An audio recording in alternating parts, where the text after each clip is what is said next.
The three of them entered the sanctuary, crossed the beautiful garden, and entered the sorcerer's residence through a familiar wooden door, Effie still sitting on Sunny's shoulders with a curious expression on her childish face. The rooms within, however, had changed since the last time Sunny had seen them.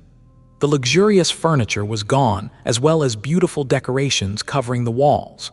Instead, all that met them was barren stone with a few broken sailor dolls laying on it. Their limbs disassembled and laid out around the bodies like macabre pieces of art. The floor of the whole central chamber was covered by a circle made out of a myriad of runes, powerful currents of soul essence flowing through it and dissipating into the ancient stones. Noctis was sitting in the center of the circle, his eyes closed. Without the familiar carefree smile, his beautiful face seemed ominous and strangely terrifying. Hearing their footsteps, the sorcerer slowly exhaled. The crushing flood of essence slowly thinned, and then dissipated, retreating back into his body. He turned his head slightly and opened his eyes, which shone in the darkness for a moment as though full of pale moonlight. Then they slowly turned human again, and Noctis smiled, returning to his usual laid-back persona so suddenly that it seemed almost disturbing. "Ah, Sunless, my friend, you are back. Sit down, have a drink. Welcome." He stood up and outstretched a hand as if trying to gesture at a set of comfortable seats. Then a surprised expression appeared on the Transcendent's face, and he looked around the empty hall with a bit of confusion. Noctis sighed, then clapped his hands together. His voice echoed around the residence. However, nothing happened. He hesitated, then glanced at the broken mannequins lying on the floor and awkwardly shifted his feet.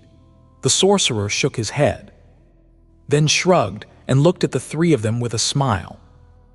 He tilted his head and stared at Effie, then blinked a couple of times. Sunny frowned, but before he could speak, Effie blurted with feigned outrage. "I am not a child. I am 12, almost." Noctis stared at her with doubt. Sunny slowly inhaled, then said evenly, "This child is called Effie. She is the friend I have told you about." The sorcerer's polite smile remained glued to his face. He stared at Effie some more, then furtively glanced at Kai. "So, one of your friends is a cripple you randomly stumbled upon in my sanctuary, and the other one is a small child." Sunny nodded grimly. Noctis rubbed his chin and then cautiously said, "Sunless, are you utterly sure that you did not just invent having friends to make me value our own beautiful friendship more, perhaps? If so, let me assure you, I value it a great deal already. There's no need for you to feel insecure just because you are not as beautiful, wealthy, wise, generous, and delightful to be around as me." Sunny gritted his teeth and then hissed furiously, Wait, I am sure that I did not invent them. Are you sure that you really want to know the truth about me and my friends?" Noctis raised his eyebrows with a sincere look on his face. Sunny stared at him for a few moments and then said, "In that case, my friends and I are not actually a demon, a cripple, and a small child. We are humans from a distant future whose souls were sent here by a nearly almighty entity known as the Nightmare Spell after the gods had died and this whole world had been destroyed.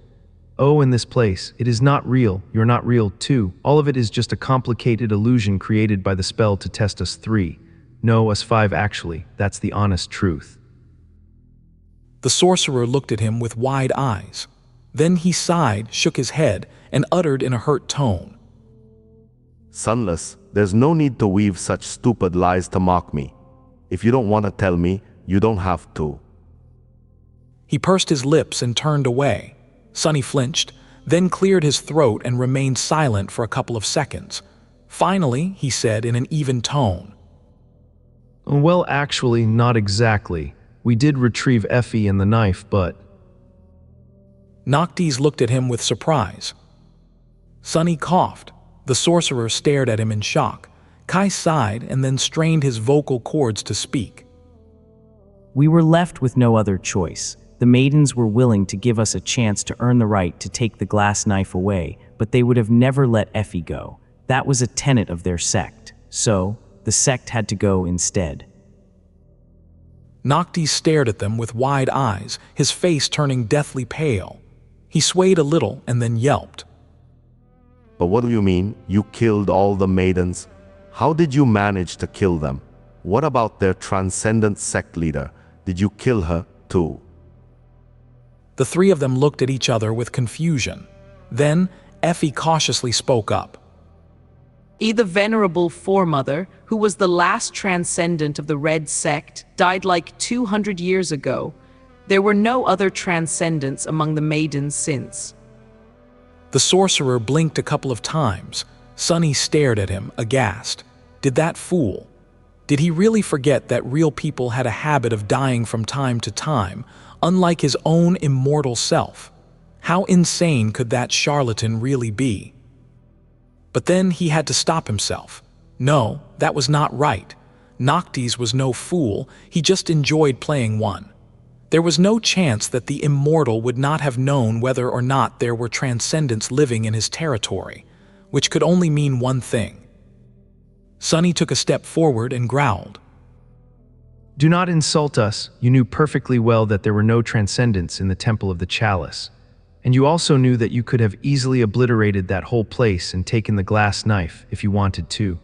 We three are formidable as far as awakened go, but not nearly as formidable to be able to do something that a chain lord would not have been able to. He glared at the immortal and said, the emerald amulet almost cracking in his fist. So, Noctis, my friend, why don't you tell me the real reason for why you really sent me and Kai there instead of going yourself? And be very careful about what you say, because our beautiful friendship might depend on your answer. Noctis remained silent for a while, looking at him with an unreadable expression. Then he sighed and waved a hand. He clapped his hands again, and the disassembled sailor dolls suddenly rose from the floor, their limbs flying up and connecting to the wooden torsos. Then, one of them disappeared for a moment and returned with a silver goblet full of fragrant wine, presenting it to the sorcerer with frightened reverence. The others backed away and froze, standing silently near the walls. Noctis took the goblet, took a sip, and looked away with a somber expression on his exquisite face. Yes, it is true that I could have retrieved the knife, saved your friend, and destroyed the Temple of the Chalice myself. That would not have been too hard, with or without the Transcendent guarding it, however. He stared west, his eyes turning dark. If I made such a move myself, the other four would have learned of it. Then, they would have understood why I made it and what I am going to do next as well. They will know my intentions eventually, of course, but now is not the time. Not yet. Revealing it all now would be troublesome. Sunny scowled, then briefly glanced at Kai. The archer was looking west, too, his shoulders tense. The Ivory City lay to the west. The Red Colosseum, too. He hesitated, and then said in a grim tone, So you can't act openly out of the fear that the other chain lords will unite to attack you. Noctis turned to him and smiled. Suddenly, the sorcerer grew silent. His face turned grave, and his eyes shined with a glint of distant moonlight. This time, it was not a performance. Sunny could feel that something had really gone wrong because the whole room inexplicably changed, becoming much darker, colder, and full of dire tension. Noctis slowly turned his head and whispered, his voice stunned and solemn. Something changed. No, it can't be. He looked toward the doors, and then added with a grim expression, If this quiet dread has its hooks in you, subscribe to the channel so you do not miss the next episode. Now let us see what has changed. The sorcerer seemed shaken. No more than that. He seemed deeply troubled by something. Noctis stared at the door for a few moments, then frowned and said, his voice devoid of any emotion, Let us go and see who is knocking on my door, then. With that, he drained his goblet, threw it aside, and walked toward the exit. Sunny, Effie, and Kai glanced at each other, then followed along.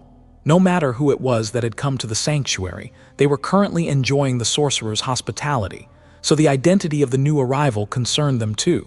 Who could have affected Noctis that much? Or was the change he had spoken about the real reason for this strange behavior, while the appearance of a guest just happened to coincidence with it?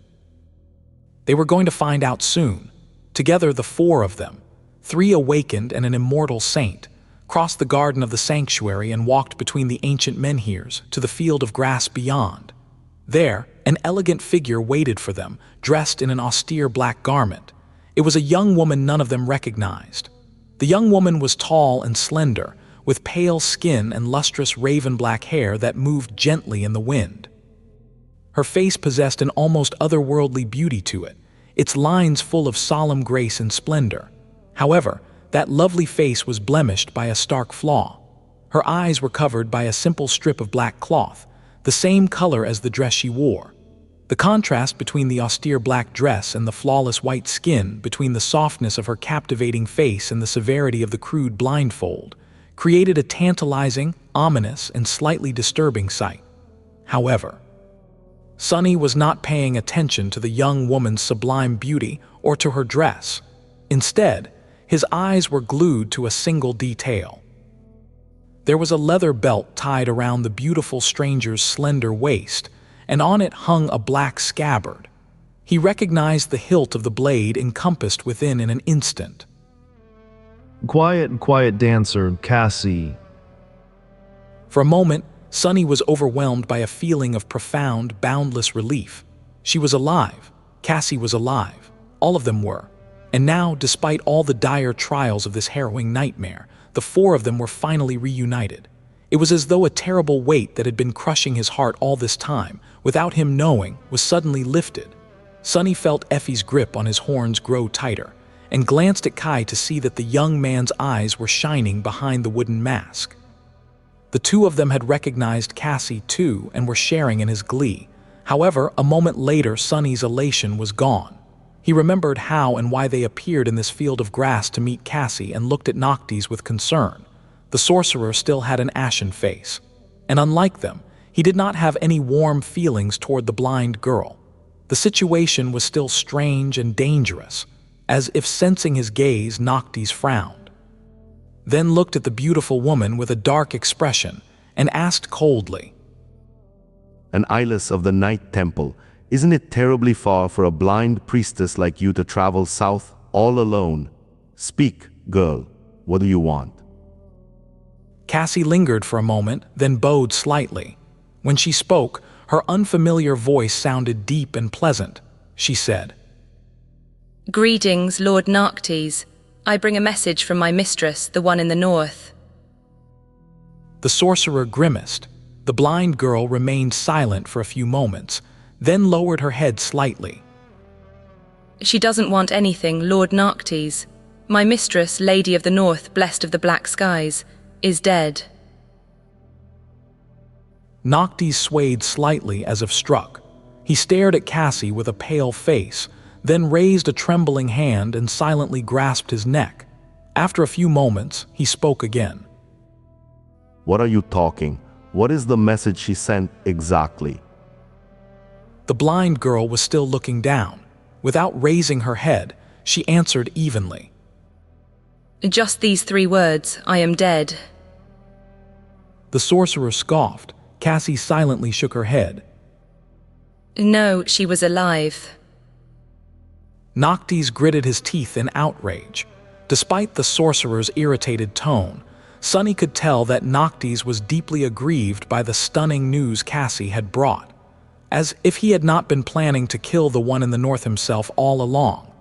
The immortals were very strange people indeed. But Sunny was stunned himself. One of the chain lords was already dead, just like that. After 1,000 years of solemn duty, someone had managed to kill the undying transcendent without alerting the other 4. Suddenly, a feeling of unease grasped his heart. If not one of the chain lords, then who could have killed the ruler of the Night Temple? Who else possessed one of the 7 knives? He knew of only one person. As if reading his thoughts, Noctis stared at Cassie and asked, his voice trembling with anger. So who was it? Who killed her, Solvin or the Ivory Lord? The blind girl slowly shook her head. Neither, it was a creature that came from the fog. The sorcerer chuckled. Noctis remained silent for a while, and then suddenly asked, his eyes glinting with his own madness. So then, the north is in disarray, the Night Temple is without a leader, and its army needs a new commander. Thousands of soldiers, hundreds of awakened warriors, all hoping to find someone to serve and protect their families. Right. Cassie lingered for a moment, then shook her head again. Noctis raised an eyebrow. She straightened, then answered simply. They are also dead. The sorcerer blinked a couple of times. The young woman remained still as she said, her voice calm and even. Everyone, the soldiers, the priestesses, the awakened, the families, everyone is dead and the northern reach stands empty. The creature took them all. Everyone seemed stunned into a grave silence by these words. Even Noctis, who must have heard and seen a lot during his long life. Frozen, Sonny stared at Cassie, his lightless pupils narrowing into two vertical slits. Everyone was dead. Everyone. Had Mordret slaughtered an entire region, thousands of people or even tens of thousands, mundane humans awakened, ascended, even the transcendent Lady of the North herself. Suddenly, a cold shiver ran down his spine. Sonny knew, of course, that the Prince of Nothing, the owner of the friendly voice he had heard once in the darkness of a bottomless abyss, was formidable and would have grown more formidable still after being sent into the body of a terror. He also knew that Mordret was not completely of sound mind, and that the influence of hope would have only exacerbated that subtle fissure. But a slaughter on such scale. He had never even thought that Mordret would be capable of committing something like that. And why? What goal was the banished prince pursuing? He was never cruel without a cold and calculated reason, or at least he had not been in the past. Every monstrous act that Mordret had perpetrated before was full of perverse but deliberate practicality. How could something like that be practical? Even forming a seventh core would not have demanded a hecatomb of that magnitude. Sonny really did not know how to feel. On one hand, the news of a chain lord's demise was beneficial for his plans. In that sense, the Prince of Nothing had already accomplished more to conquer the nightmare than the four of them combined. But on the other hand, Sonny just couldn't help but feel uneasy about it. About Mordret. What was the son of valor planning? His thoughts were interrupted by Noctis, who let out a deep sigh. Everyone is dead. I barely remember the last time something like that happened. But when I was young, at the dawn of the Age of Heroes, things like that were rather common. You wouldn't remember, I guess. That is what happens when human champions grow unfit for their duty. He looked away with a dark expression, and then added in a grim tone. And we, the champions of this kingdom, have been unfit for quite a while now. If the lords can even be called champions still. Come to think of it, I am surprised that this had not happened sooner. He sighed again, then shrugged and turned to Cassie, seemingly having no desire to elaborate on this strange statement. Thank you for delivering this message, girl. If everyone in the north is dead, that makes you the last one then. The blind woman lingered for a moment, then nodded. Noctis pursed his lips. He turned away as if losing any interest in the conversation, but at that moment, Cassie suddenly spoke. Actually, there is indeed something that I need. The sorcerer stopped, then looked at her with a slight frown and asked with a bit of surprise. Really? Oh, then tell me. I am sure I'll be able to help. The beautiful young woman placed a hand on the hilt of her rapier, and then said, her voice deep and pleasant. I am looking for my friends. I wonder if you would be able to help me find them, Lord Noctis. Noctis blinked a couple of times, then glanced at Sonny, Kai, and Effie with a strange expression on his face. Finally, he answered in a cautious tone. Of course, gladly, but do you, perhaps, not know how your friends look, where they are, and what they are called? If so, finding them will be difficult.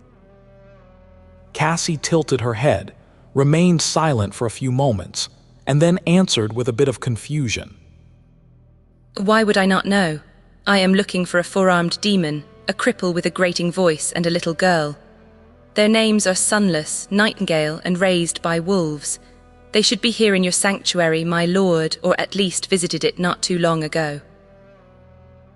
Noctis smiled radiantly. The sorcerer's voice trailed off, and then he slowly turned to Sunny, seemingly struggling to say anything else. Before he managed to speak again, however, there was a sound of little feet pattering on soft grass, and a small figure collided with the young woman, hugging her with inhuman strength. Cassie, you're alive. Despite the fact that the blind young woman could perceive several seconds into the future and had to have known that Effie was going to tackle her, a bewildered expression still appeared on her beautiful face. She remained frozen for a few seconds, and then hesitantly lowered a hand to pat the little girl on the head. Yes, I am. I am happy to see you too, Effie. The little girl stared up at Cassie, and then made a pouty face. What the hell, Cassie? How is this fair? Sunny was short but became tall, Kai was pretty but became hideous, and let's not talk about that, but you were pretty before and became even prettier now. The injustice. The young woman smiled gently, and then tightly hugged the little girl. Why, I think you became very pretty too. Noctis stared at all this, then looked at Sunny with an inexplicable expression. The immortal sorcerer hesitated for a couple of seconds, and then cautiously asked, Ah, Sunless, is this beautiful priestess one of your friends too? Sunny glanced at him, and then raised the emerald amulet. Yes, the last friend I wanted to find. Her name is Song of the Fallen. Noctis remained silent for a while, then looked away and mumbled in a barely audible whisper. By the moon, I guess I really need to improve my friend-making skills. Otherwise, I would not be able to call myself the friendliest man in all of the Kingdom of Hope anymore. Hearing that, Sunny smiled. He had a reason to. Their small cohort was finally back together. Effie stared at him with no amusement whatsoever on her childish face, which only made her attempts to appear serious look more comical. Then she scowled and said evenly, You wanna die? Sunny shook his head with a grin, then went into more detail about the things he had learned, including various pieces of information he had gleaned in the nightmares, his experience with the warmongers, and his observations about Solvin and Noctis. When he was done, there was silence for a while. The others were digesting all the information he had shared with them, full of thought. Well, everyone except Effie. The somber silence was soon broken by the sound of loud chewing. The little girl swallowed a piece of meat pie, then blinked a couple of times, noticing that everyone was staring at her. Finally, she wiped the oil off her lips and said, I am a growing child, you know. I need to eat well to grow big. Then she wiped her oily fingers on the tablecloth and shrugged. The little girl glanced at Sunny, made a face, and turned away. There's not much to tell anyway. My 3 months in the Temple of the Chalice were not at all as exciting as Sunny's wild misadventures, although... Her face suddenly grew dim and dark. Effie sighed, lingered for a few moments, and spoke in a somber tone. Basically, I was sent into the body of one of the Red Sect's younger disciples, an orphan girl who had been entrusted to the maidens for better or worse, but mostly worse. As I already said, their teachings had grown cruel and perverse over the centuries. Now that I know about how hope is manipulating everyone's desires, I finally understand why. That's Solving. She had been raised in the Red Sect too a long time ago. The difference is she managed to escape, but we didn't. The little girl trembled. I ran away once early on and managed to make it to the Iron Hand Island, but I was caught, and the punishment. At the time, they already knew that nothing they did to me would make me obedient, so they punished the others in my stead. After that, well, I did not try to escape again. at least while the other girls were still alive. Effie grew silent for a bit, then shrugged. So it was pretty boring, just endless training, battle training, essence training, body conditioning, and all that stuff. How to endure pain, how to endure fear, how to steel your will, how to be a perfect, merciless, lethal vessel of war. Of course, they were very inventive in their lessons. What better way to teach someone to endure pain than to torture them to the brink of death, or over it if the pupil is weak? The little girl's face turned distant. Well, in the end, everyone turned out to be weak, except for me. She took a bite out of her piece of meat pie, chewed it slowly, and then said, One time, they put me in a coffin and buried me alive for a few days to teach me how to conquer the fear of darkness. These wretches, who said that I was afraid of darkness to begin with, so stupid, but mostly it was just combat training. They trained us ruthlessly. There's a lot you can achieve with a few awakened healers and no regard for whether your disciples survive or not. If we broke a bone, the healers would put it back together and order us to continue.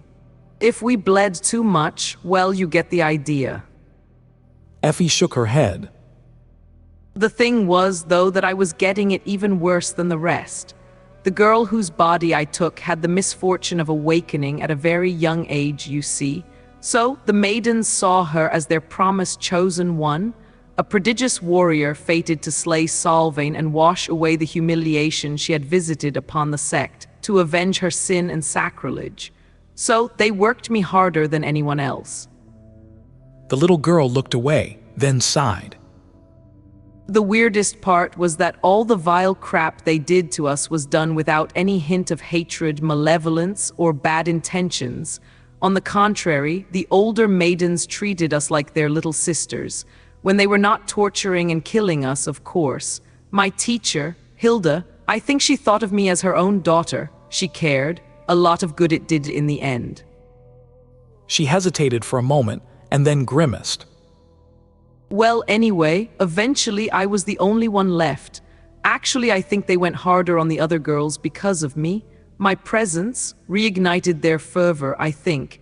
After everyone else died and the maidens had nothing else to hold over my head, I started planning my escape. I had no idea if I would survive it, but luckily, before I had the chance to find out, Sunny and Kai came and obliterated the whole sect. Cheers, thanks by the way. She nodded at them and then stuffed her mouth with another piece of the pie, clearly unwilling to say anything else. Everyone remained silent until Cassie leaned over and put her hand on the little girl's shoulder. She gripped it softly and said, You did well, Effie. You did well to survive. Effie looked down, sighed, and then said darkly, But this time I didn't just want to survive. I wanted to save a few people too, but I failed. Who cares, though? I am really way too old to be this sentimental. Or maybe that hope already did a number on my brain. This is just a nightmare after all. Hearing a little girl proclaiming that she was too old to feel grief would have been funny if it wasn't so sad. No one said anything until Kai leaned back and sighed. Then his grating voice resounded in the stone room, sending shivers running down Sunny's spine. Well, in that case, I guess it is my turn. My story is not that long, though. I didn't do much. He glanced at his hands, with skin that had been replaced by polished tree bark, remained silent for a bit, and then added, I only fought a dragon and lost. Kai remained silent for a while, and then let out a heavy sigh. He looked away, picked up his charred wooden mask and stared at it for a few moments, then finally spoke. I was sent into the body of a centurion of the Sun Legion, the army of the Ivory City. The city, you must have seen it when we entered the nightmare, rising from the ashes as the time flowed in reverse. It is a wondrous place, beautiful, peaceful, and full of life, with people who are warm, kind, and care deeply for their neighbors. Dozens of flourishing islands, all connected into a single whole by the aerial bridges and arching aqueducts built of white stone. The young man paused, grimaced, and took a sip of honey tea to smooth his aching vocal cords. Then he glanced at the mask again, lingered for a moment, and continued. At least that was what I thought at the start of it. Looking back, I was terribly naive, but it was so easy to be misled by how the Ivory City and its people appeared, especially by the stark contrast between the splendor of that enchanting facade and the barefaced vileness of those who wished to destroy it. The merciless, mad killers, warmongers. Kai shook his head. The people of the Ivory City are just like those we know in the waking world. They have the same values, the same ideals, the same regard for decency and human life. Now that I say it aloud, I realize they might be doing much better than us in that regard. My point is that they seemed nice. Their city was like a beautiful paradise, like a place that all human cities should strive to be. Was it so unexpected, then, that in this nightmare, there was someone who wanted to destroy it? His eyes grew dim. The followers of the cult of glory, on the other hand, were exactly like what one would imagine the forces of evil to be. Merciless, cruel raiders that worshipped war, slaughter, and bloodshed, killing simply for the sake of killing. Their perverse fate, their zealous belief that by destroying the lives of innocent people, they were delivering the gift of salvation to their victims. Murderers and madmen, each and every one of them. So you might understand why I was blinded to the truth for a while. The young man took another sip of tea, then put down the mask and looked at them with a dark expression. In my naivete, I came to believe myself to be a hero of a grim fairy tale, a noble warrior tasked with protecting a beautiful paradise from the tide of evil. I mistakenly considered the fate of the Ivory City to be the true conflict of the nightmare, and so convinced myself that protecting it was what we had been sent here to do. Unable to abandon my duty and reluctant to become a deserter, I remained with the Sun Legion, thinking that, sooner or later, you guys will join me. Kai looked down and sighed heavily. His disfigured face contorted for a moment, but then the young man restrained his emotions and smiled bleakly. I know that fact might sound surprising. Unlike the rest of you, I have never been a fearsome warrior. I have never been a dauntless leader of men as well. My only real act of bravery was facing the Spire messengers in the shadow of the Crimson Spire, and even then, I only survived because of Cassie. So, I was very surprised to find myself gaining fame and renown as a fearless battle commander. Kai looked at them, lingered for a moment, and then said with uncertainty, The war between the Ivory City and the Red Colosseum, you see, has been going on for centuries. Its bloody tides come and go like those of the sea. Sometimes only small skirmishes and raids happen for decades, and sometimes there are terrible battles happening every day. Sometimes only mundane soldiers and awakened officers fight each other, and sometimes ascended champions appear to sow devastation on the battlefield. Sometimes even the transcendent lords descend. He paused for a few moments, took a sip of tea, then continued in a neutral tone. At the time, I found myself in the center of a sudden shift from a prolonged period of relative calm to the start of a massive offensive by the warmongers. And very early on, I discovered an unexpected truth. He glanced at them, thought for a second, as though carefully choosing his words, and said, You see, I was always under the impression that warriors of this mythical era, when gods were still alive and magic permeated the world, were infinitely more knowledgeable, powerful, and proficient in battle than we humans of the waking world are. But as it turns out, that is not so. Maybe a long time ago, during what they call the Age of Heroes, they had been. But now, most of them are far less deadly than we have become. At least those of us who had been forged and tempered by the Forgotten Shore. Sunny raised an eyebrow, surprised by that statement. Noticing his expression, Kai tilted his head a little. Nightmare creatures are nowhere near as numerous here as they are in the future. There is no spell, no nightmares, no trial of the dream realm, no gates. Unlike them, each of us had been forced into a life of bloodshed and conflict, thrown against unimaginable horrors with no choice to retreat or surrender. The spell might be a cruel teacher, but its vile lessons seem to be morbidly effective. Grow stronger or die, there is no other way for us. So, most awakened from the real world would have experienced more strife and battle encounters than an average awakened warrior of this time period. He sighed and then added somberly, That was why even I, despite my humble aspect and lacking battle prowess, was able to stand out. I led my soldiers to victory, keeping them alive through the sudden attack by a large force of the warmongers. And then, I kept them alive through the rest of the campaign, wreaking havoc on the enemy anywhere my centuria appeared. Kai grew quiet for a long time, and then added, his ugly voice suddenly sounding especially hoarse and grating. And that was how I gained the attention of the radiant lord of my city, of Severax, the ivory dragon.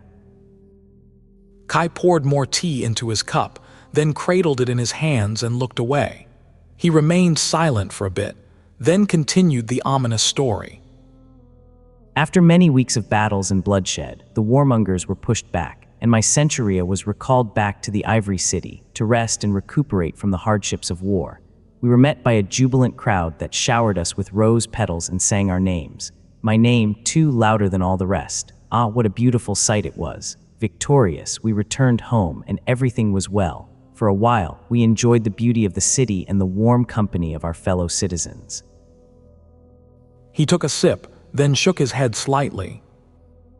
The more I explored the beautiful Ivory City, the more elated I was by its prosperity and its harmonious way of life. It seemed as though people there were all content and happy, treating others with sincere kindness, love, and respect. It was as though they didn't have a care in the world, and there was a reason for that. The people of the Ivory City could live this way and be this way because they were protected by the mighty dragon Severax, a true descendant of Sun God, their lord and protector. The young man shivered, then added in a hoarse voice. The dragon protected them, provided for them, and guided them with his wisdom. It was because of him that the Ivory City was safe, sound, prosperous, and welcoming, why its citizens were so kind and happy. This was a paradise of his creation. Kai took a sip of tea and smiled sadly. He remained silent for a bit, then let out a long sigh. At first, I only felt it, a slight, vague wrongness, as if something was off with these kind, happy, beautiful people, as if there was something hidden behind their sincere smiles. I dismissed it, thinking that it was just my prejudice speaking, a mindset that I brought with me from the waking world. But the more time I spent with them, the more strange details I started to notice, and soon a harrowing suspicion took hold of my heart. Kai looked at them, his face growing dark. A suspicion that there was madness hidden deep in their lustrous eyes, the same madness that the warmongers were infected with, albeit of a different shade. I had never felt as disturbed and afraid as when that thought first entered my mind. I was so afraid, in fact, that for a few days I closed my eyes to the truth and pretended that nothing was wrong, but the suspicion kept gnawing on my heart, and so I decided to investigate. It wasn't hard to confirm it. A bitter grimace contorted his hideous face. You see, as it turned out, the Ivory City was indeed prosperous, safe, and beautiful because of the dragon. Its people were indeed protected and provided for by the dragon. In return, the dragon only asked for one thing in return. The young man clenched the teacup, almost causing it to crack. He gritted his teeth for a moment, then said quietly, To feed him with human flesh, 7 sacrifices had to be made to him every month from the ranks of the citizens, and the kind, warm people of the Ivory City were more than happy to provide. Ecstatic, even, being devoured by the dragon was considered to be a sacred honor, and having a loved one chosen as a sacrifice was a cause for celebration. The young man grew silent, then said hoarsely, The dragon never dictated who had to be fed to him, but the people of the Ivory City wanted above all else to please the dragon, and so they always chose the best and the brightest, the most beautiful, the most talented, the most innocent, the most desirable. And there we were, young heroes who had just returned from a triumphant war. The month was up, and so they chose me and 6 of my most brave and loyal soldiers. Kai smiled bitterly. What a reward! The sight of them was the most disgusting thing I have ever seen. Parents surrendering their children to death with zealous smiles, husbands sending their wives into the dragon's maw with wild joy, friends and neighbors singing and laughing as they led their fellow humans to be eaten by a hungry beast. Only little children did not share in their glee. They cried when their mothers, fathers, brothers, and sisters were torn away from them. not understanding what was happening. But the crying children were punished and taught a harsh lesson about how repugnant their behavior was. He grimaced, then put his cup down and looked away. The whole city was insane. Perhaps one could argue that a few dozen souls a year are a small price to pay for a paradise. But what is a paradise built on blood worth? Worthless. It's worthless. And even if it's not, at least the wretches could have made the sacrifice without the ghoulish joy, without the songs and the zeal and the kind, warm, sincere smiles on their beautiful faces. Kai took a deep breath, remained silent for a while, and then shrugged dismissively. Anyway, we were brought to an island that bordered the ivory tower itself and chained to a white cliff. The jubilant crowd disappeared, and soon after that, we heard the rustle of mighty wings. The dragon landed in front of the cliff, as majestic and fearsome as he was in the legends. A great beast with beautiful ivory scales and radiant golden eyes that were full of wisdom, nobility, and inhuman intelligence. Effie was listening with wide eyes, biting her fingers. Finally, she couldn't bear it anymore and asked in her soft, childish voice, How the hell did you survive? Why didn't the dragon's flames kill you? A sad smile appeared on Kai's disfigured face. How did I survive? Oh, that was simple, really. When Severax appeared, I broke my chains and shielded my comrades, ready to defend them until my last breath. Seeing this, the dragon, he spoke to me. His smile slowly disappeared, replaced by an expression of anger, shame, and regret. You must have already guessed that Ivory Dragon Severax is also Sevras, the Ivory Lord, one of the Hope's eternal shackles, a transcendent whose transformation ability allows him to turn into a dragon. He is a human, or at least was a human once, a long time ago, and so he spoke to me. The young man sighed. He was amused by my reaction. We spoke and what he told me. It broke me a little, I think. You see, I had it all wrong. The dragon. He had never once asked the people of the Ivory City to sacrifice anyone or anything to him.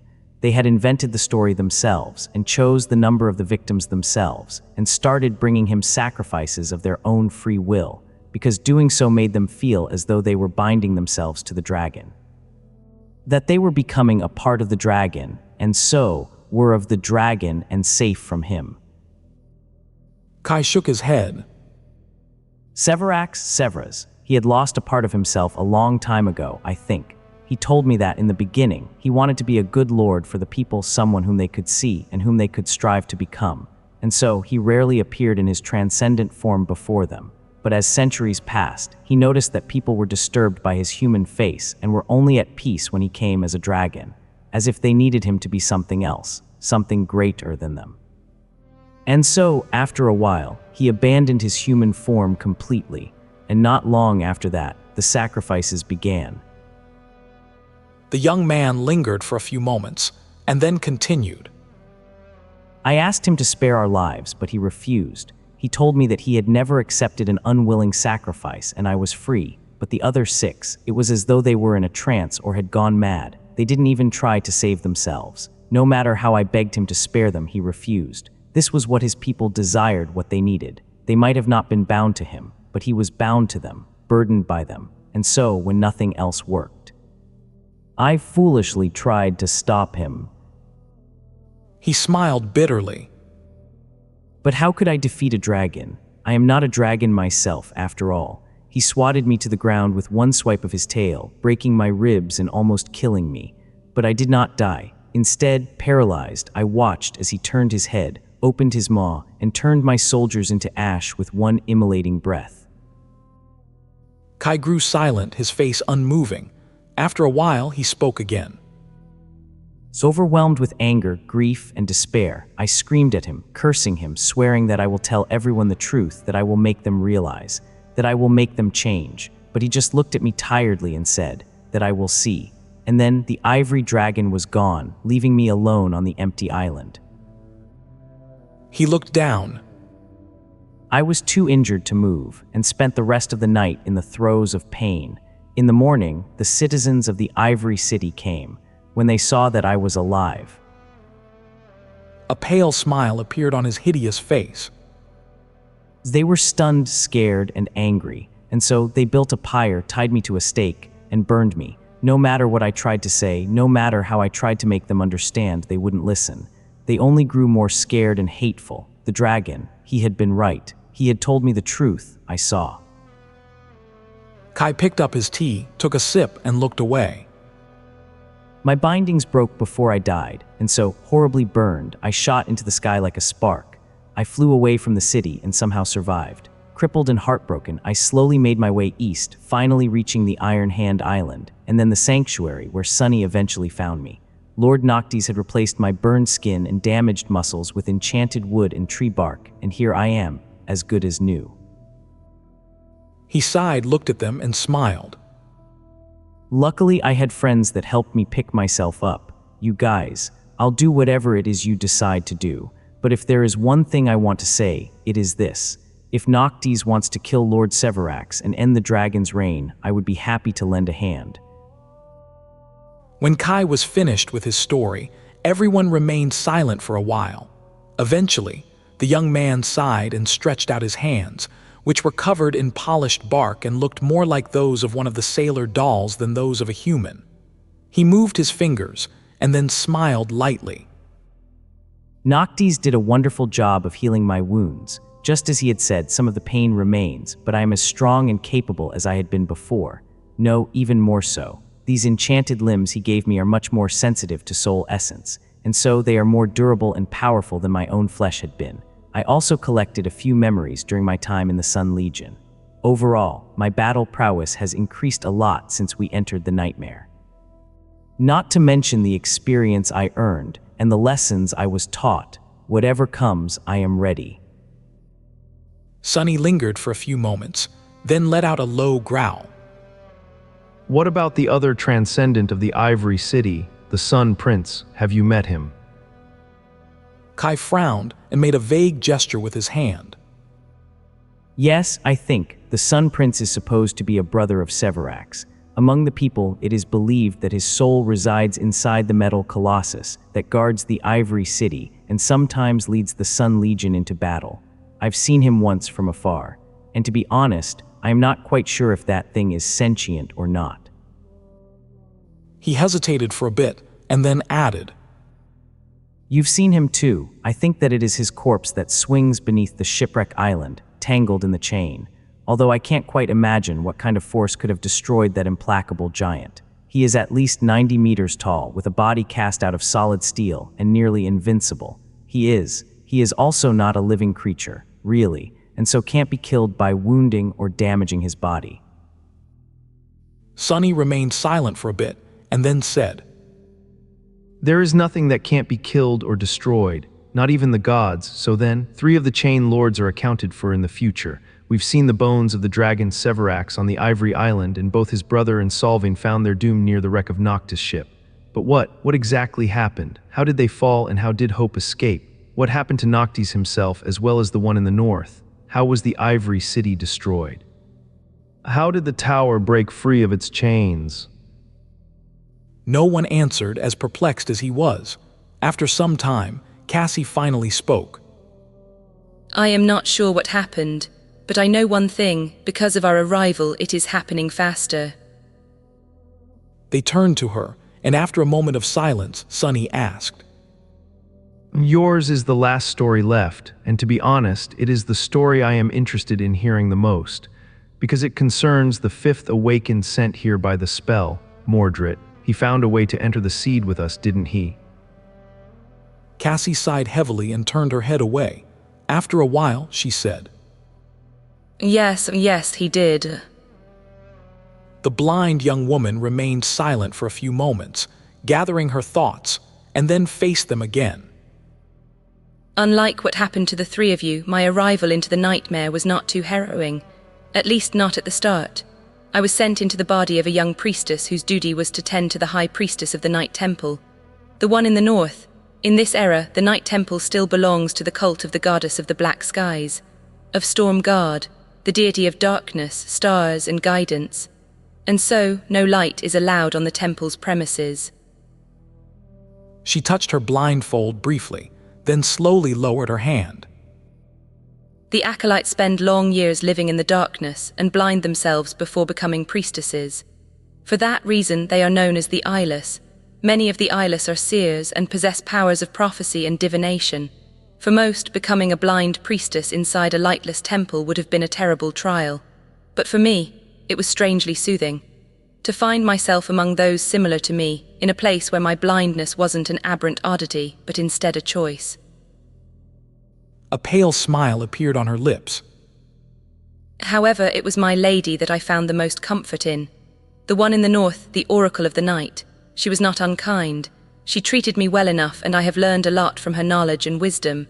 However, just like the rest of the chain lords, she was being consumed by an insidious madness. Hers was the madness of apathy. Over the centuries, my lady grew indifferent to most things happening in the world, or even to herself. That was why she needed attendants. And I was one of them. The smile slowly disappeared from Cassie's face. That didn't mean that she was powerless or without responsibility, though. All of the northern reaches of the Kingdom of Hope were under her authority and protection. There were many villages and several towns full of mundane humans who relied on the Night Temple for safety and guidance. For that reason, the one in the north ruled not only over the blind priestesses, but also over a small but fearsome army comprised of both mundane warriors and awakened. She sighed slightly. Their numbers might not have been as large as those of the armies of the Ivory City and the Red Colosseum, but due to their prowess and my lady's prophetic gift, the north was never attacked by either. The people rarely suffered from the nightmare creatures as well. Cassie grew silent, and a scowl slowly appeared on her beautiful face. But as the one in the north grew more and more indifferent, that slowly started to change. Still, when I found myself in the Night Temple, things were still more or less fine.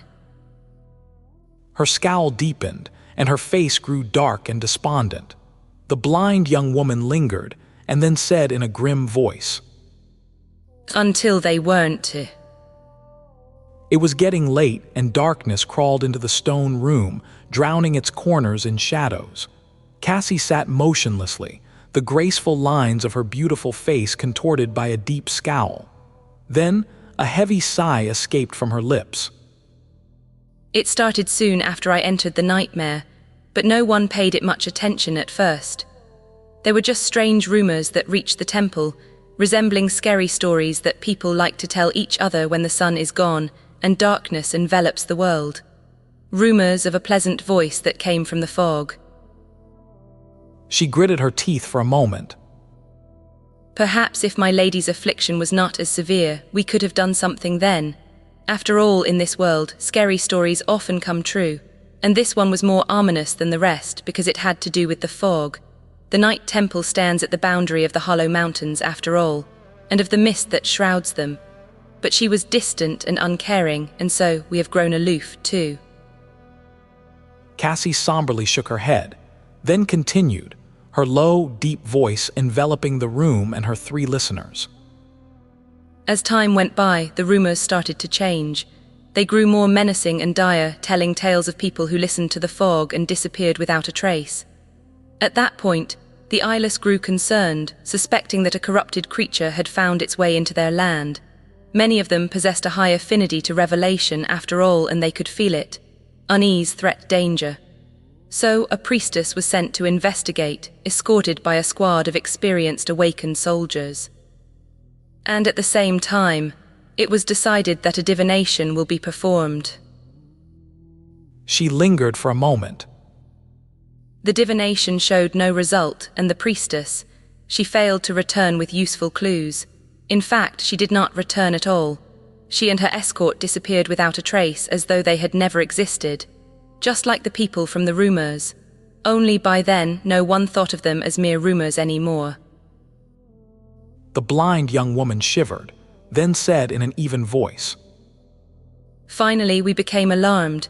The army was summoned, and many hunting parties were sent out to find the creature. Mundane soldiers, awakened warriors, ascended champions, the eyeless. Everyone was determined to catch the abomination. But despite all our efforts, we failed. How could we catch the fog? Cassie's face darkened. And all the while, people continued to disappear. First 1 or 2 at a time, then scores of them, and then one day. We found a whole village that stood empty, not a sign of its inhabitants in sight. Everyone there, every man, woman, and child, was taken by the fog. She grew silent for a few moments, then added grimly. And then hunting parties started to disappear too, powerful, experienced soldiers. We even lost and ascended. The worst part, however, was that there was no pattern to the creature's movements, at least none that we could recognize. It could attack a settlement far to the west one day, and then suddenly take someone far to the east the next. It was almost as if it could be in several places at the same time, because of that. We couldn't throw all our forces into one location and corner it on a single island, and so we constructed a trap for it. All we needed was a lure, and I volunteered to become one. The blind young woman shook her head. Of course, back then I didn't know that the fiend of the fog was far more cunning and devious than any nightmare creature I have ever faced. But I found out very soon, because that was when I met him again. And as soon as I did, I realized that what we thought of as a trap for the fiend was instead a trap that the Prince of War lured us in instead. Cassie gritted her teeth. Because while our forces were concentrated to form the encirclement, most of the northern reach remained unprotected. And so, left without defenders, one of the towns was taken by the fog. 1,000 souls gone, slaughtered. A deep scowl appeared on Sonny's face. He leaned forward, piercing her with an intense gaze. How, if he was engaged in a battle with the forces of the Night Temple, how did the bastard simultaneously attack the settlement? She lingered for a while, then said with a hint of uncertainty. That Mordret, he was not how he had been in the future. He had grown, weaker somehow, as if he did not possess 6 soul cores anymore, but instead there were 5 strange creatures helping him, like the lesser versions of the one you had killed on the Reckoning Island. While we fought the prince himself, the 5 creatures attacked the town that we had left unprotected, slaughtering every human who lived there. Sonny leaned back, stunned. He continued, his voice strained. 5 of them, 5 reflections. Did he tear his soul apart to create them, granting each a single soul core? Suddenly, a frightening thought entered his mind.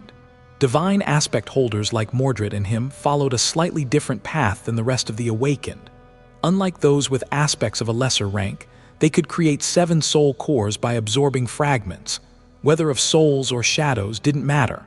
But there was still a limit to the number of cores they could create, and to grow more powerful after that, they had to challenge nightmares like everyone else. So, Mordred's slaughter did not make any sense. He had already been a terror in the future. After all creatures, however, followed a path that was different entirely and almost reversed. By absorbing fragments, they did not create new soul cores. Instead, they rose in rank. Like Saint, for example, who had to consume shadow fragments from memories in order to ascend. If Mordred's reflections were the same as Saint. If they only needed a certain quantity of fragments to rank up. Then there was no limit to how many fragments they could devour, and no end to their growth, not until they reached the mythical divine rank. So if the Prince of Nothing sacrificed 5 of his 6 soul cores to create 5 awakened beasts, then what was their rank now, after consuming thousands upon thousands of souls? Effie and Kai seemed like they had some questions, but they chose to remain silent, at least for now, of course. They knew who Mordret was and had a general impression of his powers. Sonny and Cassie had described their experience in the Night Temple to them in enough detail, so that their friends, as well as the Fire Keepers, knew what they would be facing should they cross paths with the Prince of Nothing. However, even Sonny himself had only a vague understanding of how Mordred's aspect functioned. And so did Cassie. So, hearing how powerful he had grown in the nightmare was a shock to him. The mirror beast was a devil. Had it been created as such, or had it earned more cores in battles with powerful nightmare creatures as Saint did? If it is the former, then does it mean that Mordret was more than a terror once? He had many reflections before Clan Valor imprisoned him too. Gods, just what kind of a menace Anvil's firstborn was in the past. And more importantly, just how dangerous was he going to become in the future? His somber thoughts were interrupted by Cassie, who spoke again after remaining silent for a while. In any case, destroying Mordret's body was not too hard. He appeared wearing the body of the priestess who had been first sent to find him anyway. But of course, doing so was useless because he could just take another. In the chaos of the battle, I couldn't explain what dire powers the enemy possessed to the forces of the Night Temple. And more than that. She shook her head somberly. In the moment, I was not sure that it would have been the right thing to do. Was I meant to help the inhabitants of the nightmare slay one of the awakened from the waking world? Were we not supposed to be allies? No matter how vile Mordret was, and despite what had happened between us in the past, here in the nightmare, both he and I were meant to pursue the same goal. The blind young woman sighed. So, after a bloody battle, Mordret escaped our trap and disappeared. Soon after that, we learned of the massacre that had taken place while we were distracted by his deceit, and after witnessing the desolate town that his reflection had slaughtered, I was disabused of the notion that he and I were the same in any way. Sadly, by that time, it was already too late.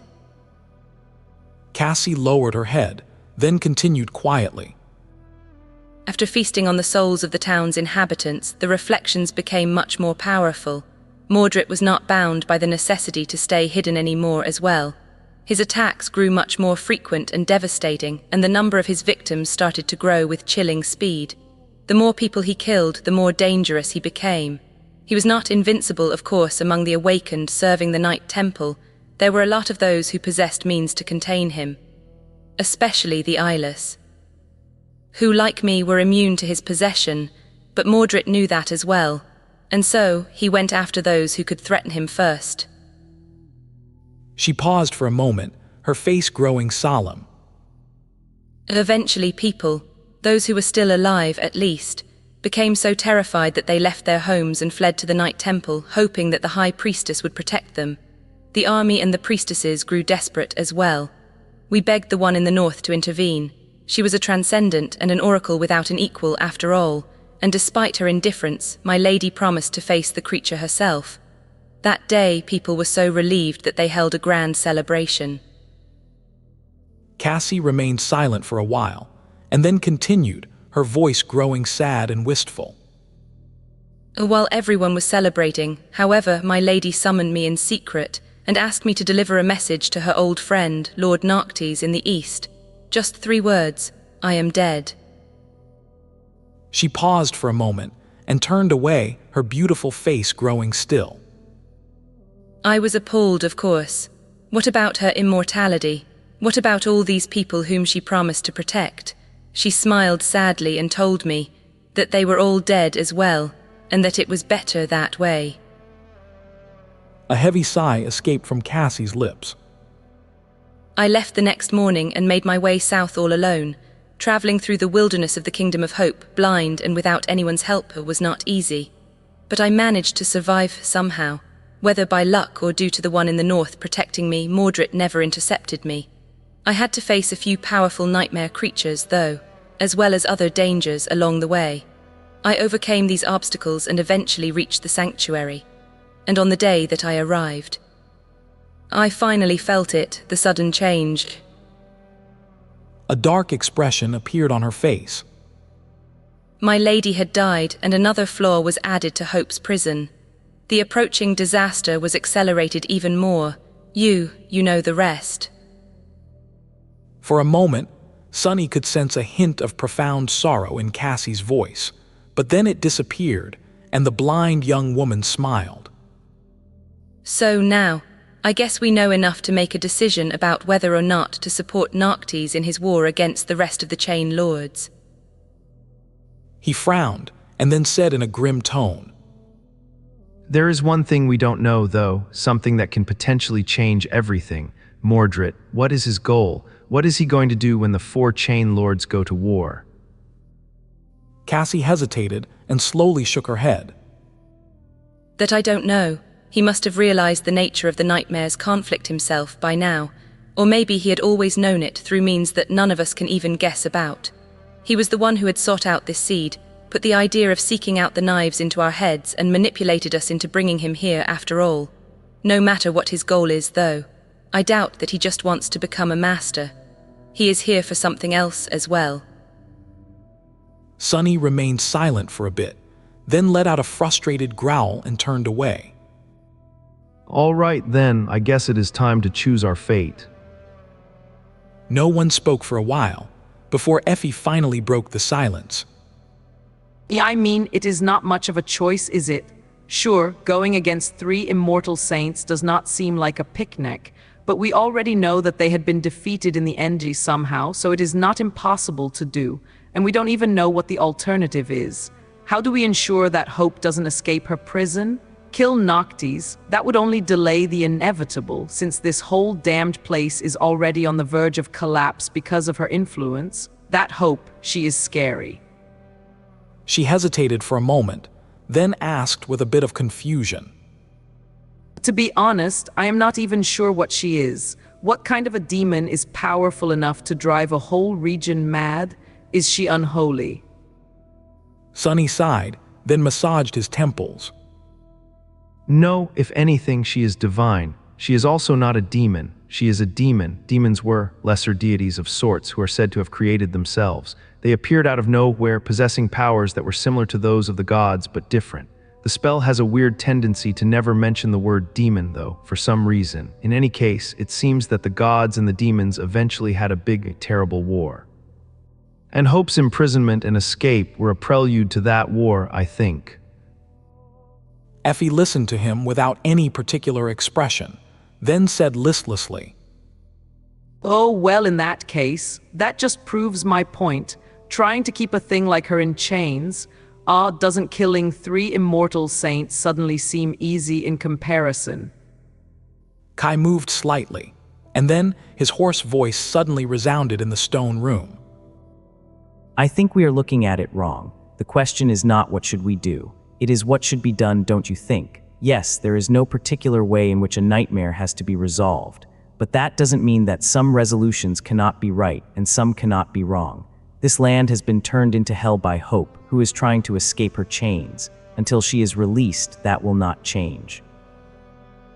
He leaned forward, frowned, and added somberly, The Red Colosseum, the Ivory City, and all across the ruins of her kingdom, madness reigns, turning humans into wicked perversions of themselves. Sure, we can win by prolonging it, but would we be at peace with such a conclusion? You can call me naive, but I think that although the spell does not dictate what the challengers do in the nightmare, it still matters why we do it. We are still responsible for our actions and their consequences. So, I think that we need to do what is right.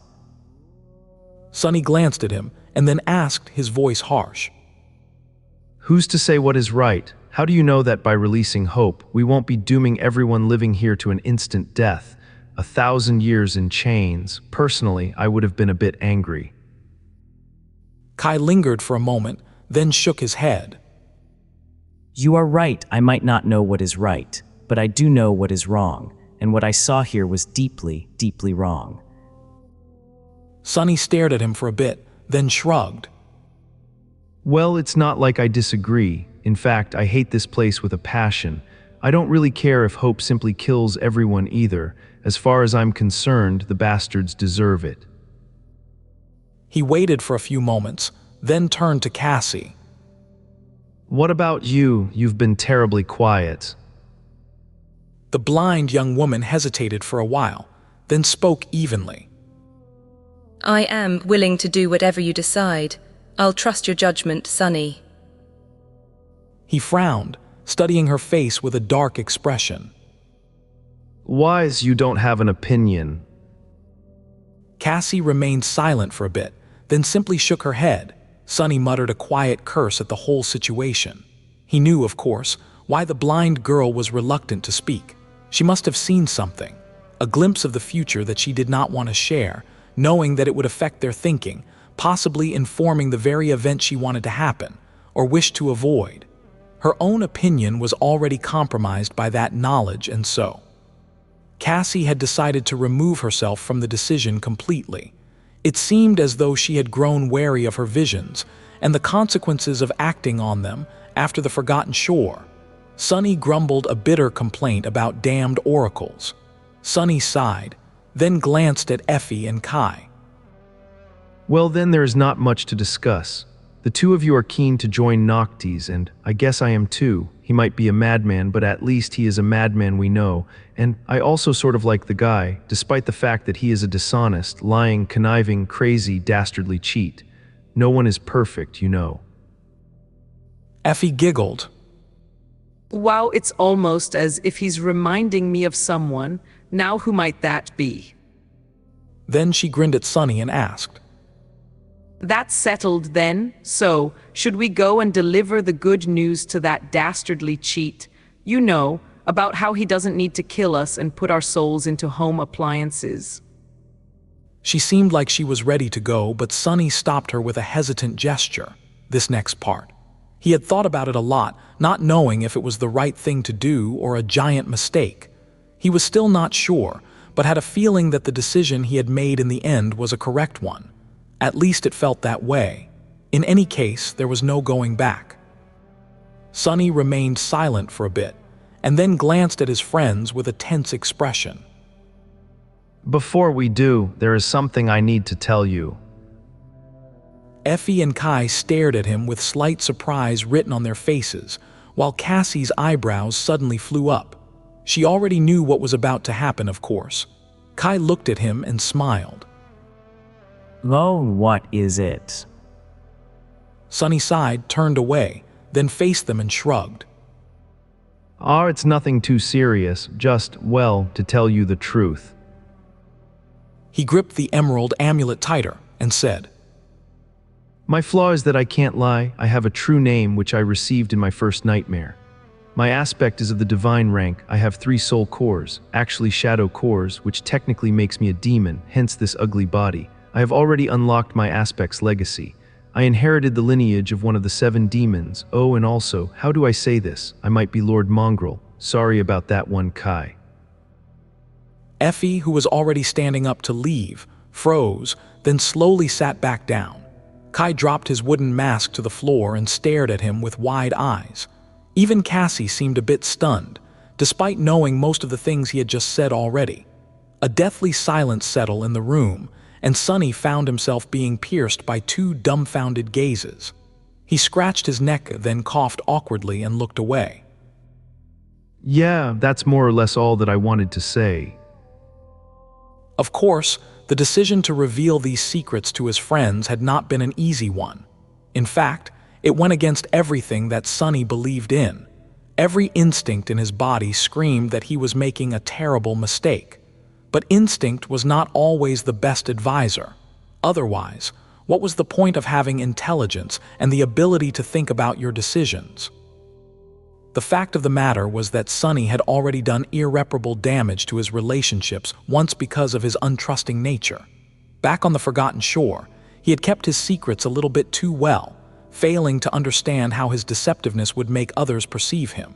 Sure, he had a reason to behave the way he had.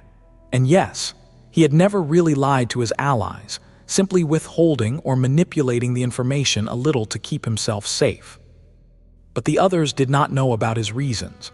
All they knew was that their trust was never returned fully, and that he was full of secrets, discrepancies, and insidiously subtle ways to keep those secrets to himself. Sunny had never explained himself, and in the absence of an explanation, the misunderstanding was bound to inevitably take its place, perhaps to dire results. Who knew? If it had been more open with Noctis, she might have not considered him a liar. Absorbing that false perception into her own forming self, would things have ended differently then? Regardless, currently, Sunny knew both the aspects, and more importantly, the flaws of every member of the cohort, but they couldn't say the same. They revealed their weaknesses to him, but he held on to his own, failing to reciprocate this trust. For now, everything seemed fine, but that one-sided nature of their friendship was bound to fester in the future, and the small crack it created could grow in size, eventually destroying it. Plus, even Mordret knew his secrets. It would have been silly if the Prince of Nothing did, but Effie and Kai did not to mention dangerous.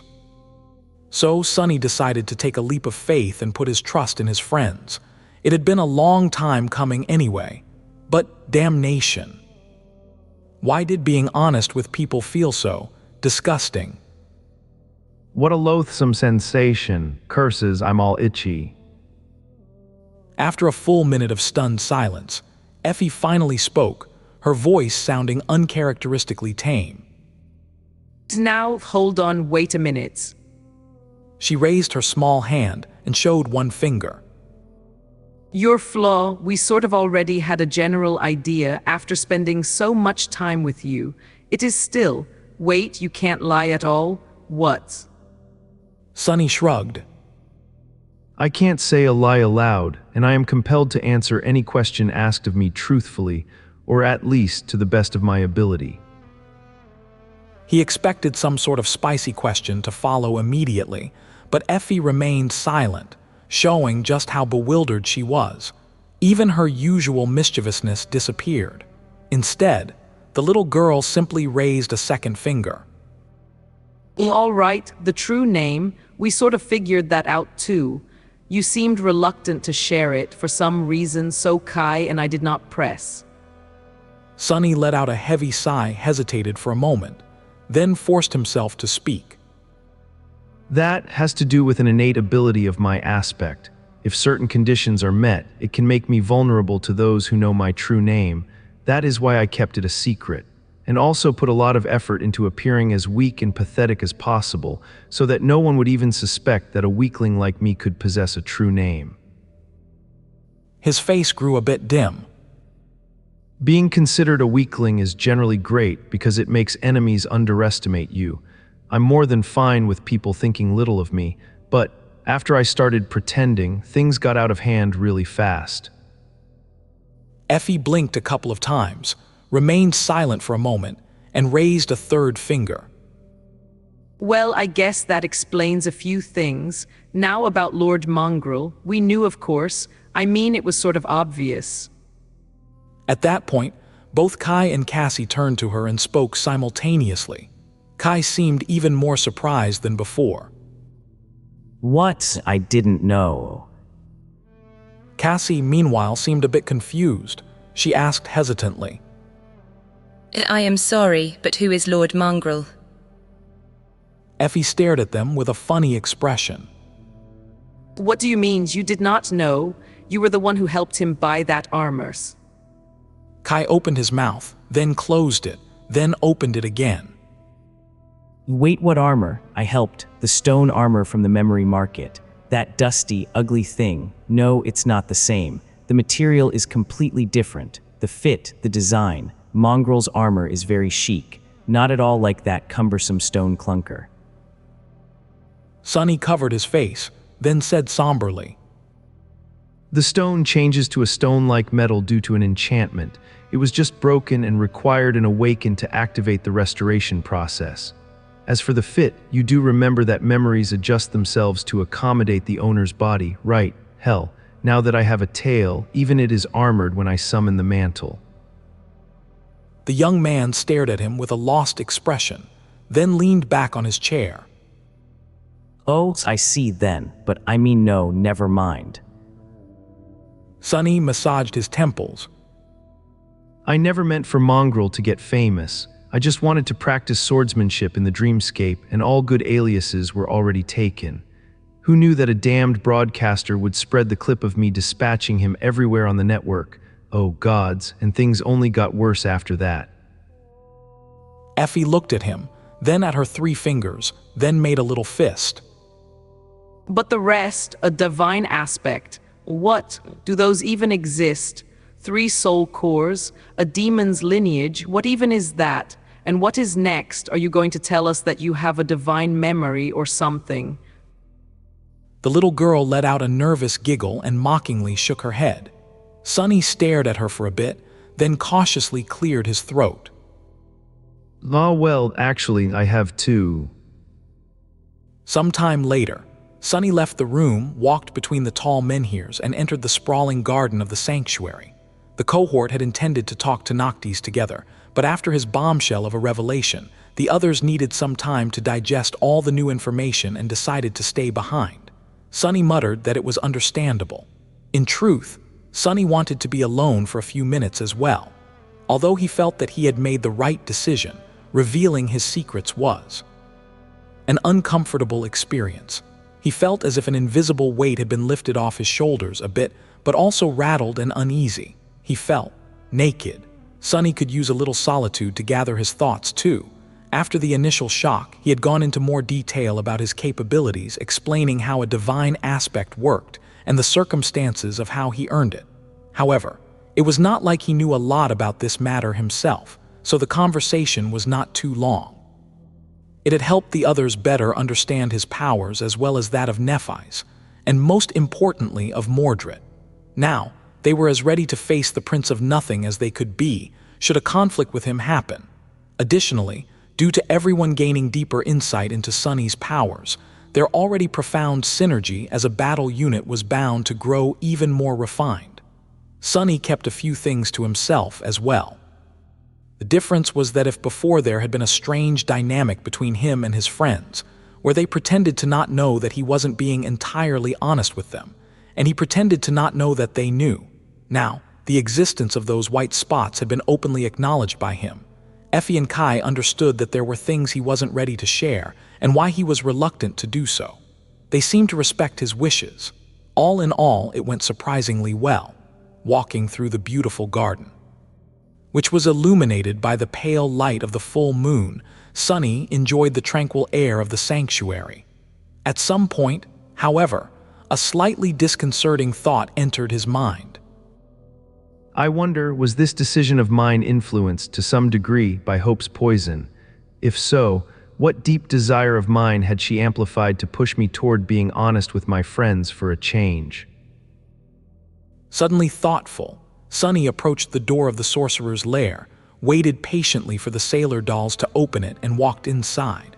Sunny ventured that maybe he had always been that way, but let the thought trail off. His eyes suddenly narrowed, and his hand shot to the side, ready to grasp the shaft of the cruel sight. Something was very wrong inside the dark hall. A thick and nauseating smell of blood invaded his nostrils, sending adrenaline coursing through his own. It surrounded him like a suffocating wave, as though a terrible massacre had just taken place in the immortal sorcerer's quarters. But Sunny did not see any corpses. The central chamber was just as he had left it the last time, empty of all furniture, with a vast circle of runes drawn on the stone floor. No, not entirely the same. The floor had cracked in several places, as though something was pushing at it from beneath, exerting devastating pressure on the ancient stones. Noctis was still in the center of the circle. One of his sleeves was rolled up, and there was a deep cut on his left wrist, a stream of blood running down his hand and falling down like a crimson ribbon. In his other hand, he held the diamond sickle. The sorcerer was surrounded by a shallow pool of blood, however. It somehow failed to touch the hems of his garments. Sunny stared at him for a few moments, noticing that the stone's surface seemed to be slowly absorbing the blood. Then, he gripped the emerald amulet and asked evenly, Are you trying to kill yourself? Noctis slowly opened his eyes, glanced at Sunny, and smiled brightly. Then, acting as if nothing out of the ordinary was happening, he wiped the diamond sickle, hid it in the folds of his silk garment, and stooped up. What? Of course not. I'm too young to die. Sunny gave him a dubious look. Young, you are at least 1,000 years old. The sorcerer tilted his head, scratched his cheek with a thoughtful look, and then smiled even brighter. What? Of course not. I'm too beautiful to die. Happy with himself, Noctis somehow made the cut on his wrist close, jumped over the pool of blood, and walked toward Sunny with a relaxed expression.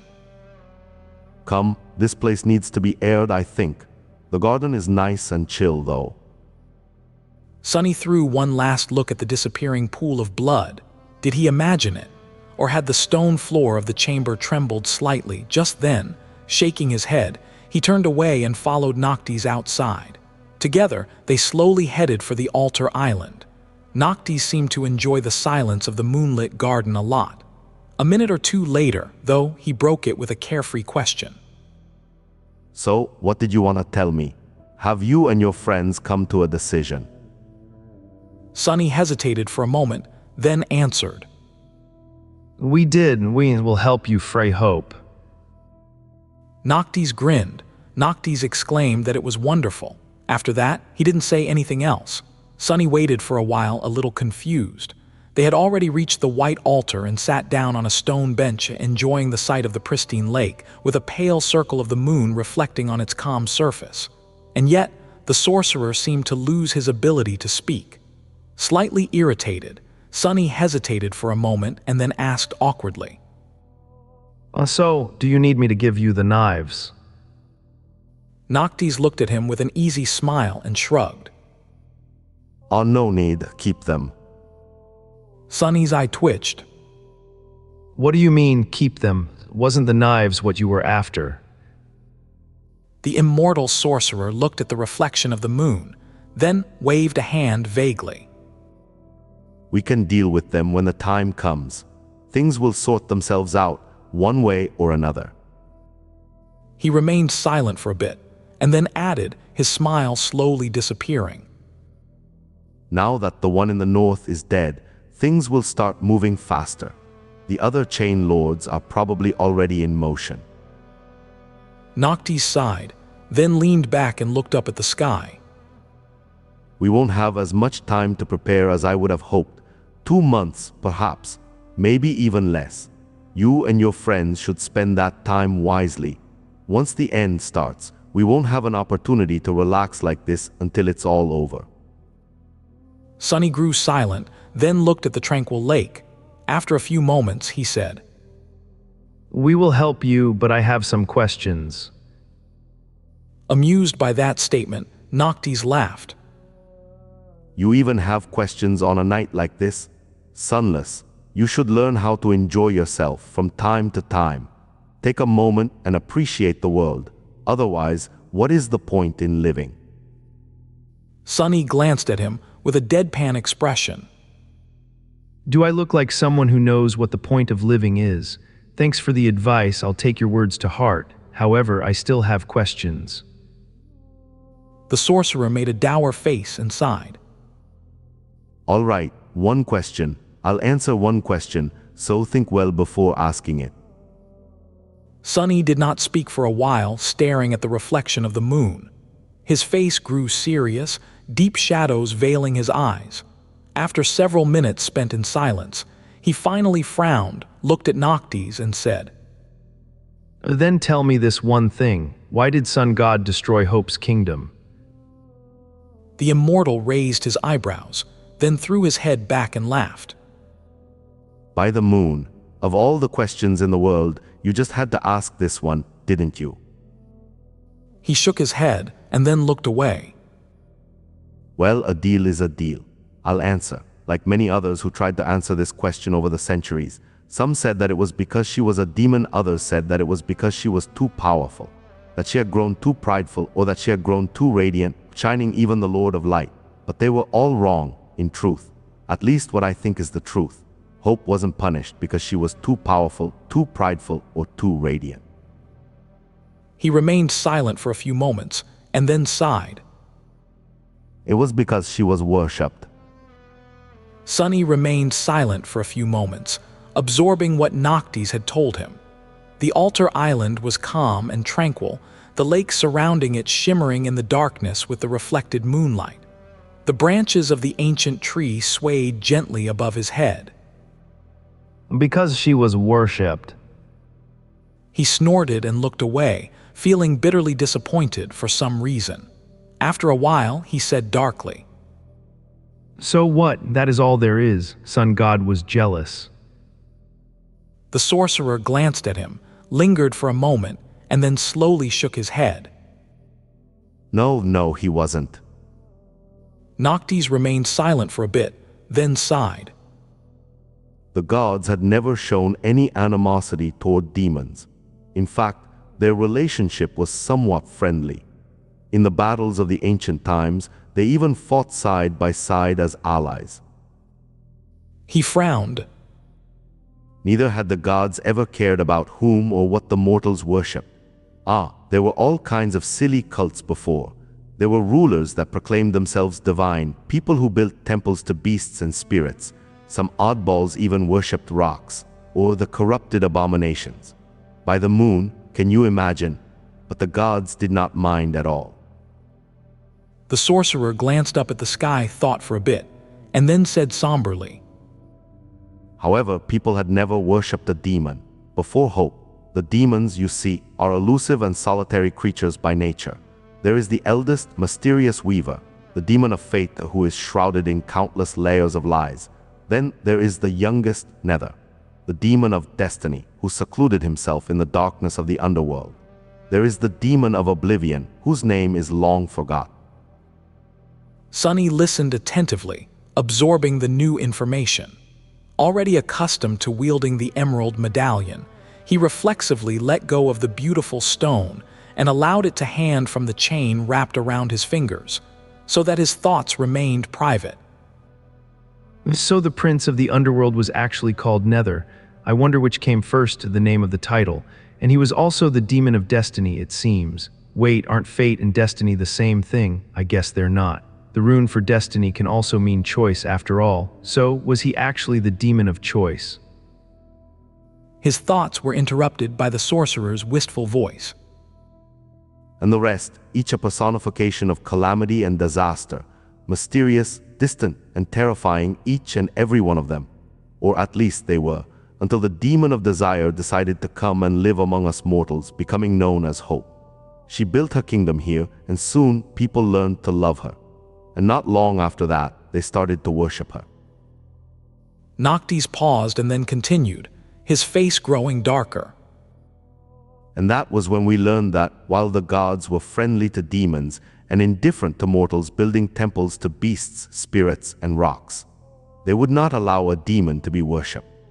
They were so unwilling, in fact, that the Lord of Light brought down his flames upon the mortal realm, obliterating a whole chunk of it.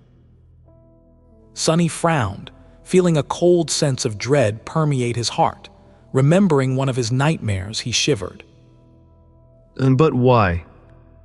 The sorcerer looked at him with a bit of surprise and shrugged.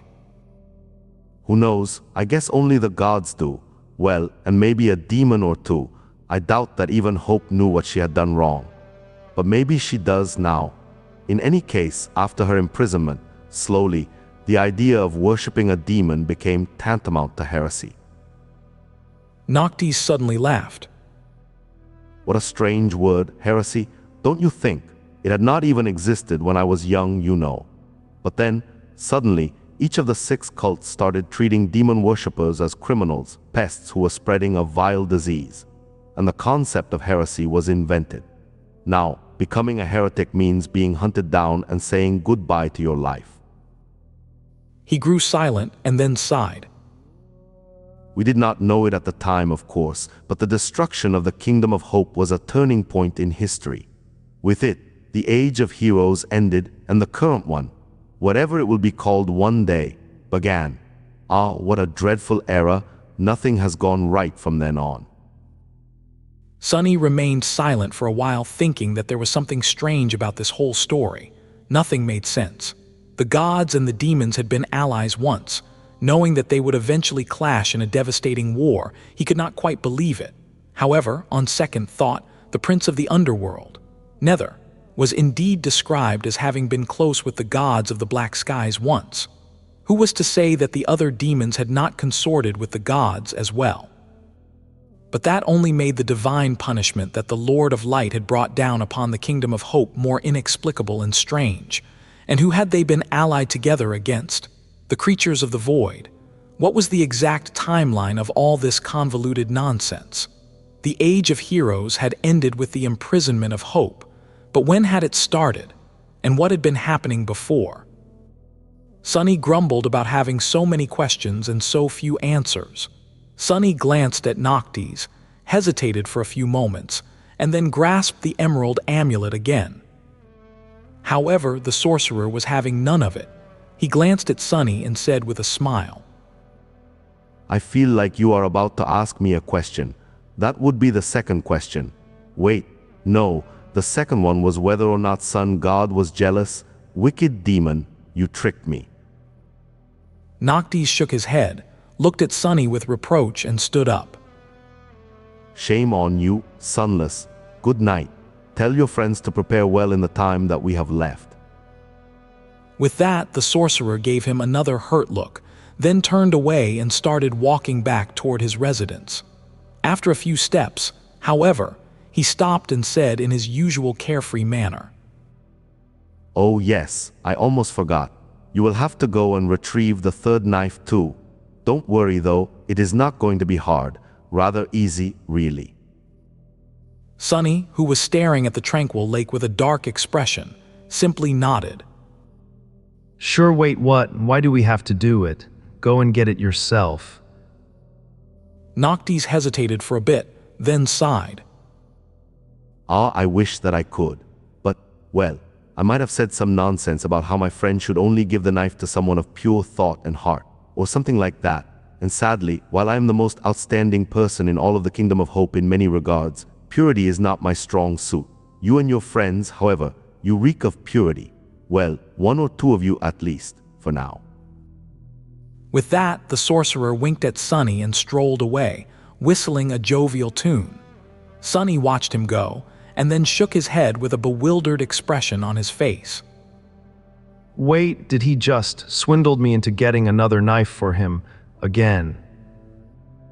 He blinked a couple of times and clenched his 4 fists. Sunny cursed bitterly at his own gullibility. After their conversation under that full moon, Noctis had secluded himself in his residence for a couple of weeks. Sunny tried to talk with the eccentric sorcerer a few times, but the silent sailor dolls refused to open the door and just stared at him with their crude wooden faces. There was, of course, the option of simply using Shadow Step to get inside. But somehow, Sunny suspected that intruding upon the immortal transcendent would not have been the best idea.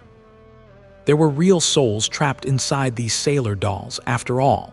In the end, he and the other members of the cohort had no choice but to follow the advice Noctis gave him, to rest and prepare for what was about to come.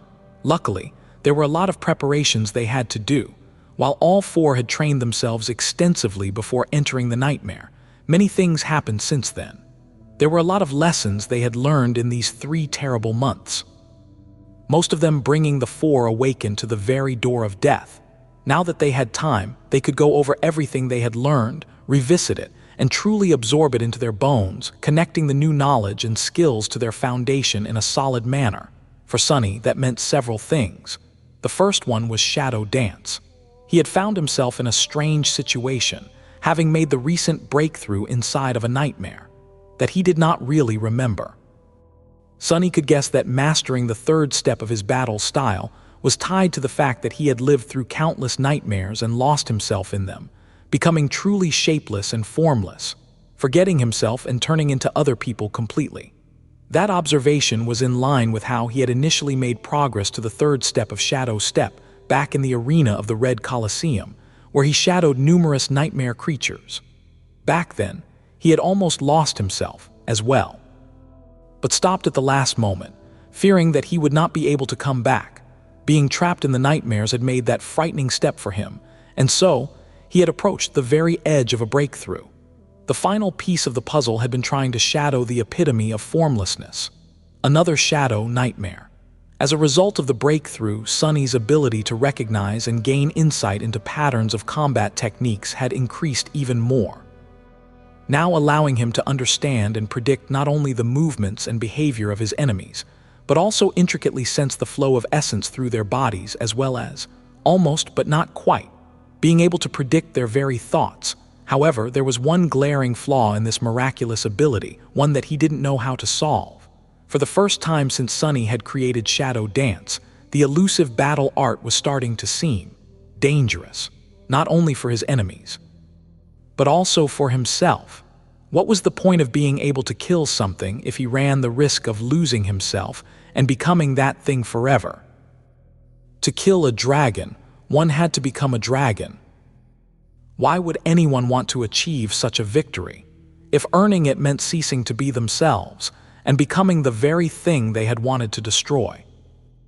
For now, he didn't have a solution, and that made him more than a little bit nervous. So, Sonny decided to temporarily concentrate on other things. He spent a large part of his days practicing archery with Kai.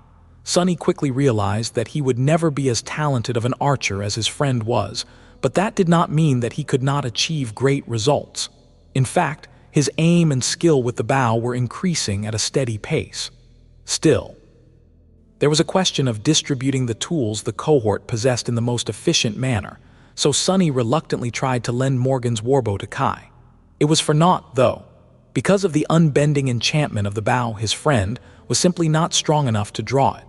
When their training sessions were over, Sonny would usually return to his room and spent the rest of the day fruitlessly practicing weaving. He had achieved some progress in his attempt to learn how to copy enchantments, but not enough to make the altered weave stable.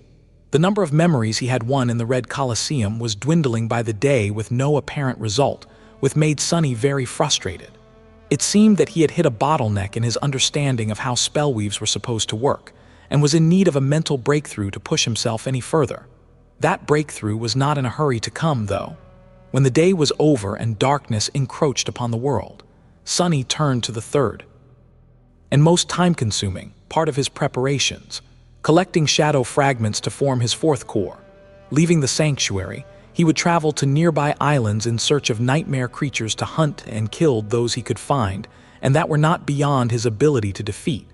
By now, less than 150 fragments separated him from becoming a devil. The number seemed so small, but at the same time was more troublesome than it should have been. The problem was in the fact that there were not as many nightmare creatures in the Kingdom of Hope as there had been on the Chained Isles in the future, especially not that close to the stronghold of one of the Chain Lords. As the result, his progress was torturously slow and tedious. To accelerate it somehow, Sonny had made a frightening decision to leave the surface of the islands and take his hunting to their underside, where the true horrors of this land dwelled. Luckily, his new body was somewhat fit to do so. With his sharp claws and talons, he was able to climb any surface, no matter how steep, or even remain mobile while hanging entirely upside down. And if he made a mistake, the heavenly burden was always at hand. In combination with his swiftly improving archery skill and determination to form a new core before the culmination of the nightmare arrived, Sonny was able to slay many dwellers of the dark side. There were indeed terrible and morbid creatures, and more than a few left scars on his body, but it was still not fast enough. By the end of the first 2 weeks, he was still not even halfway to his goal. And on that day, quietly and without any fanfare, something else happened. Somewhere out there, in the wild reaches of the Dream Realm, Changing Star of the Immortal Flame Clan had finally become a tyrant. Sonny was in his room, watching as a memory disintegrated into a whirlwind of shimmering sparks, a dark expression on his face. He didn't need the spell to inform him to know that he had just lost another one. And yet, the ever-helpful spell still whispered into his ear. "Oh, your memory has been destroyed." Sonny snarled, then shook his head bitterly and summoned the runes, intending to check on how many expendable memories he still had left. It was then that he decided to check on Neff's progress, which had long ago become a deeply ingrained habit of his. Seeing that Changing Star was still alive, and fighting brought him both relief and grim motivation. Already sensing what he was about to see, Sonny stared at the runes and read.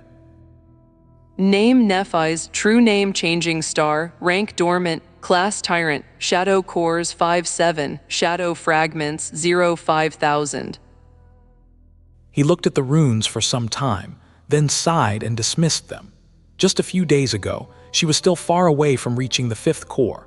After the Red Colosseum and his battle with Nightmare, the gap between them had shortened even more.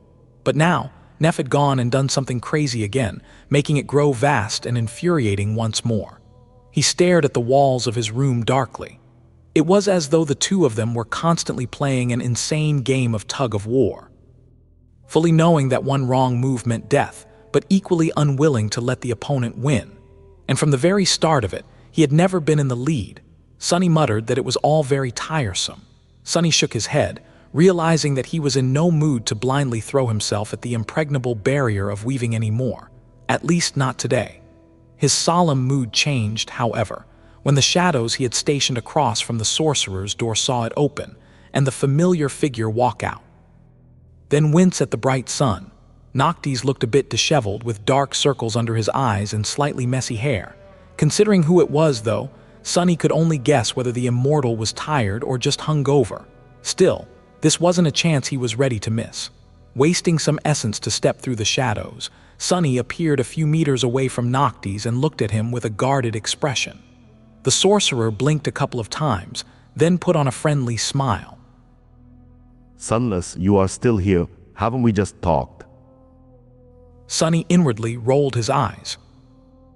And that was 2 weeks ago, 15 days technically. Noctis raised an eyebrow, shifted from foot to foot awkwardly, and then cleared his throat. Oh, really? Well, what a nice day. Can I help you with something then?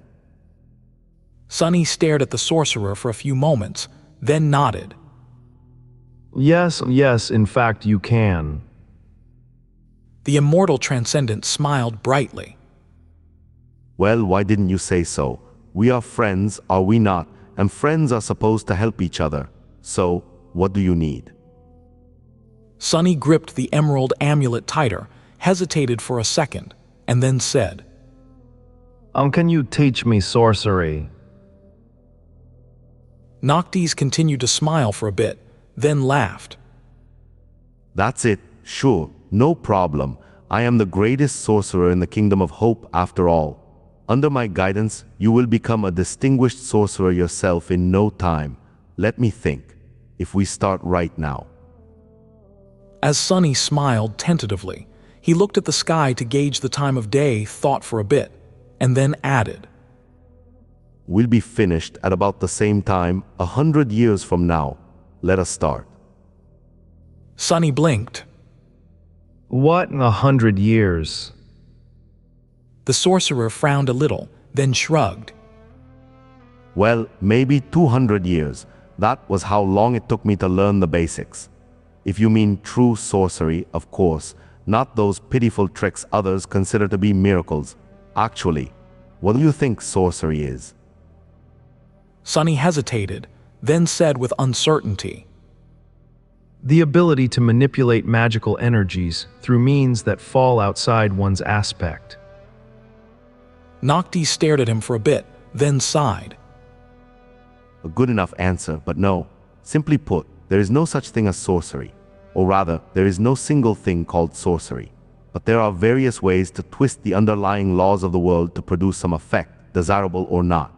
What we call sorcery is just a structured method of achieving a predictable result while doing so with whatever means you possess, usually with the help of soul essence. He looked around, observing the landscape of the sanctuary, and added, Take me, for example. My aspect has to do with souls, and so I was able to learn a few things from the followers of Heart God, the God of souls, as well as emotions, memory, hunger, and growth. However, I only became a true sorcerer after learning Hope's magic. Sunny tilted his head a little. Hope's magic.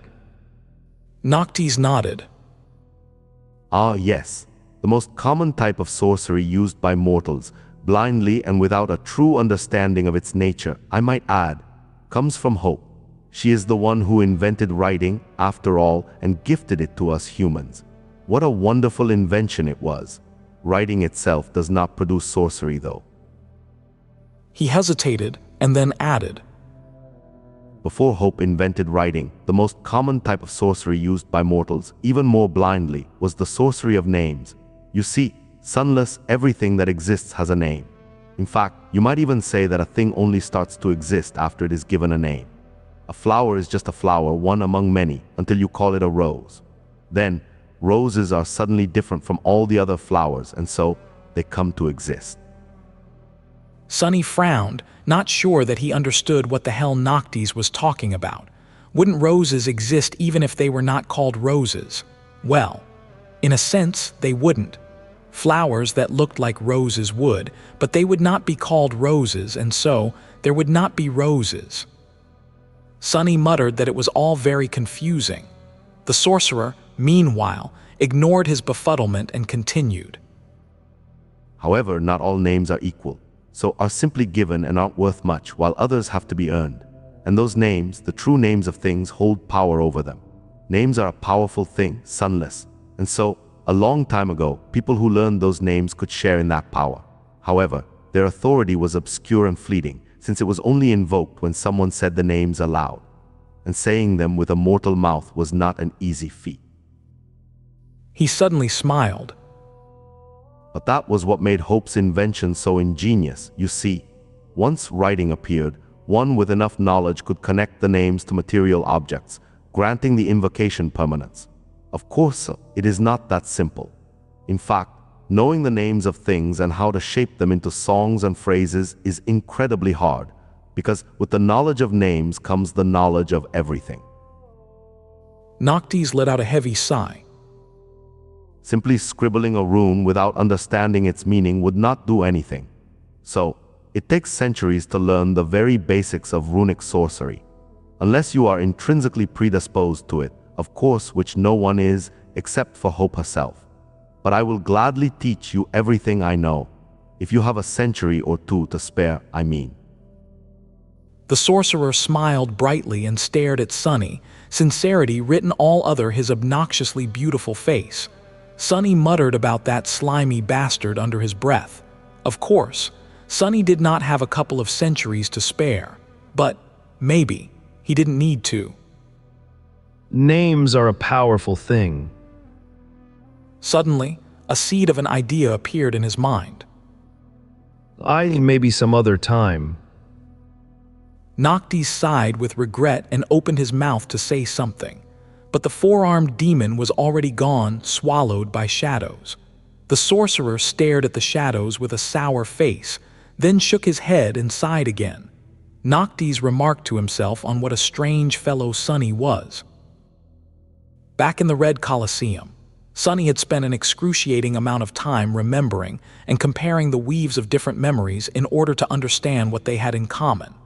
In his mind, there were three traits that all memories shared: the ability to be summoned and dismissed, the ability to repair themselves while dismissed, and the connection to the wielder's soul. By recognizing these three universal parts of the weave patterns, he thought that he had learned how to reproduce these simplest enchantments, at least to the point where he managed to create a simple pattern that allowed an item to be dismissed and summoned from essence. However, there was a fourth quality that all memories shared, one that he had not thought about. All memories had a name. Sunny muttered that he was an idiot, such an idiot. He of all people should have known what power names wielded, considering that his own true name was literally the key to having absolute control over him, appearing from the shadows that nestled in his room. Sunny fell on the bed and summoned the silver bell, the memory with which he was familiar the most. He had spent countless hours studying its weave and trying to comprehend the secrets of how it worked, to little avail up until now. Staring beneath the surface of the small bell, he saw the beautiful and complicated pattern of ethereal strings that permeated it, with a single dimly glowing ember in its middle. By now, Sunny had managed to recognize the parts of the weave that were responsible for all its unique qualities, or so he thought. There were the three segments of the pattern that he had learned in the Red Colosseum, and the rest was the single enchantment of the bell. However, despite knowing all the parts, Sunny could never make sense of the whole weave, as though something was missing, making all his attempts to comprehend the logic and connections of the ethereal strings useless. There is one more element. The silver bell does have only a single enchantment, but it also has a name. The name that differentiates it from every other memory and thus allows it to exist, somehow. Sunny stared at the part of the weave that he had thought was representing the enchantment for a long time, then summoned another memory and studied it, as well. The task of separating one completely unique part of the weave from another completely unique part seemed impossible at first. After all, he had nothing to use as a reference. But he had something even better: the intrinsic predisposition to weaving that he had inherited from the demon of fate. the very quality that Noctis had mentioned Hope possessed when it came to runic sorcery as its creator. Sunny, of course, was no weaver, but he was able to intuitively sense the purpose of spellweave elements due to his connection to the enigmatic demon. That talent was literally in his blood. All Sunny had to do now was carefully examine each and every string comprising the vast pattern and sense which ones were meant to create sound, and which had no purpose he knew of. The ones he knew nothing about had to do something with the name. Hours passed, and soon it grew dark outside. Sunny continued to stare at the small silver bell, forgetting about his nightly hunt, and at some point in the middle of the night, his eyes suddenly widened. There is it, and yes, I see it. Finally, he had managed to isolate the part of the weave that had nothing to do with the three universal enchantments, but also didn't seem to be connected to the actual purpose of the bell, producing a ringing that could be heard from miles away. This had to be the part of the spellweave that described the name of the memory. Such a vast and intricate pattern of ethereal strings, all to express two simple words. Silver bell. As soon as Sunny mentally connected these two words with the pattern, a strange thing happened. The weave of the silver bell remained the same, but he suddenly saw it differently. It was as though the whole thing completely transformed in front of his eyes while not changing at all. The disparate parts suddenly seemed harmoniously connected, and the chaotic and senseless structure of the weave suddenly appeared to possess a strange and mysterious, but elegant and undeniable logic. He was stunned. How did I not see this? The pattern was suddenly so much more open to him, so much easier to discern. And in the middle of it, weaving through every part of the tapestry of ethereal strings was the name, Silver Bell, which served as the bridge and the unifying element between them. It's no wonder every memory I tried to modify collapsed. I only missed the most important thing, damn. Sunny studied the weave of the silver bell with wide eyes, seeing the familiar parts of it in a new light. Then, however, a slight frown appeared on his face. Wait, what is that? Now that he saw the entirety of the logic behind the pattern, or rather of the logic behind its foundational structure, he could also see an element that seemed alien to his understanding. By now, no part of this weave was supposed to remain unknown to him. And yet there was one. More than that, that part of the weave was vast and terribly complicated, as much inherent to the whole structure of the memory as its name. It was hard to notice at first, but if one knew what to look for, it was almost impossible to ignore. It is very pretty, but what the hell is it? He scowled, then glanced at the other memory, wishing to compare its weave to that of the silver bell. To Sunny's surprise, the vast and beautiful underlying pattern was there, as well its presence as strange and unexplainable as before. Suddenly tense, he summoned all of his memories one after another, studying them, and finding the mysterious pattern everywhere. What the hell is it? Sunny had no idea, and even his intuition was silent, not providing any hint as to the purpose of the ever-present hidden weave. The only clue he found was that a part of it bore a distant resemblance to the weave of the moonlight shard, and that its overall structure slightly resembled that of the name of the silver bell. However, the mysterious pattern was incomparably vaster and deeper. He scowled, and then suddenly tilted his head with a surprised expression. Moonlight light.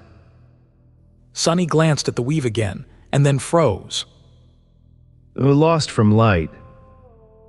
When morning came, Sunny was sitting on the floor with a wild look on his bestial face, his black coarse hair in a mess. There was a glowing golden needle in one of his hands and a small silver bell in the other. The other two held a flute that seemed to be either cut from jade or made out of polished emerald bone. That was probably the best memory he had received in the Red Colosseum. But right now, Sunny couldn't care about the flute any less. Instead, all his attention was concentrated on the small bell. Holding his breath, Sunny raised and shook it. However, instead of the clear ringing that would be heard from kilometers away, all he heard was a barely audible, melodious whisper. A wild grin slowly appeared on his face, illuminating his face. I've done it, I really did. Barely containing his excitement, Sunny summoned the runes and read the description of the bell.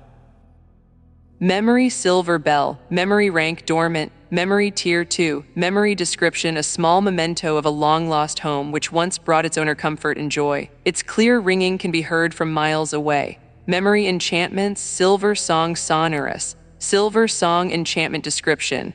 The ringing of this bell is not overly loud but can be heard across a vast distance. Sonorous enchantment description. The owner can decide how loud this bell will ring. Sunny's eyes glistened with joy. Of course, these two enchantments were not that powerful. However, that did not matter. What mattered was the fact that there were now two of them, despite that there had only been one before. He had finally managed to successfully copy and transplant an enchantment, albeit a simple one. He had studied the emerald bone flute, painstakingly recreated the weave of the sonorous enchantment, and integrated it into the weave of the silver bell, without destroying it. He had done it. He added a new enchantment to a memory. Failing to wipe the wide grin from his face, Sunny looked beneath the surface of the small bell. Now its spellweave looked very different.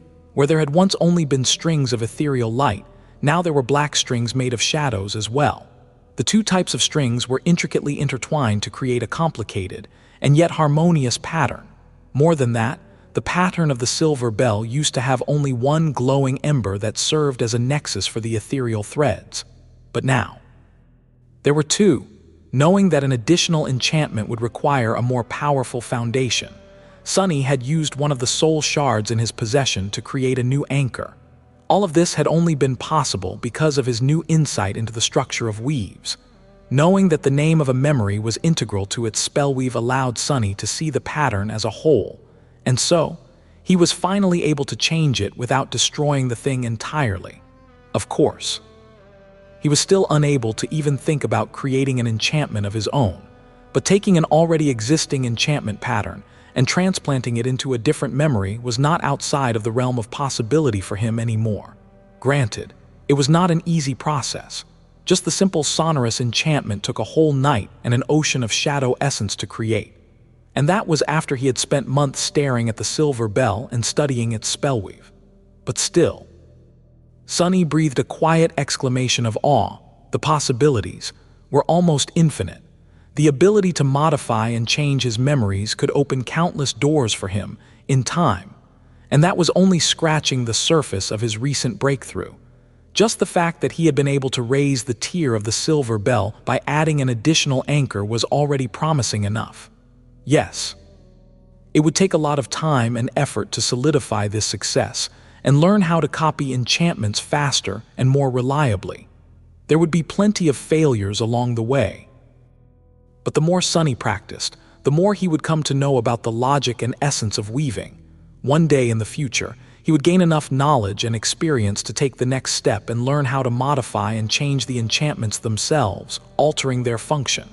And one day after that, far in the future, he just might learn enough to try creating an enchantment and a memory of his own, on the day he succeeded in that daunting endeavor.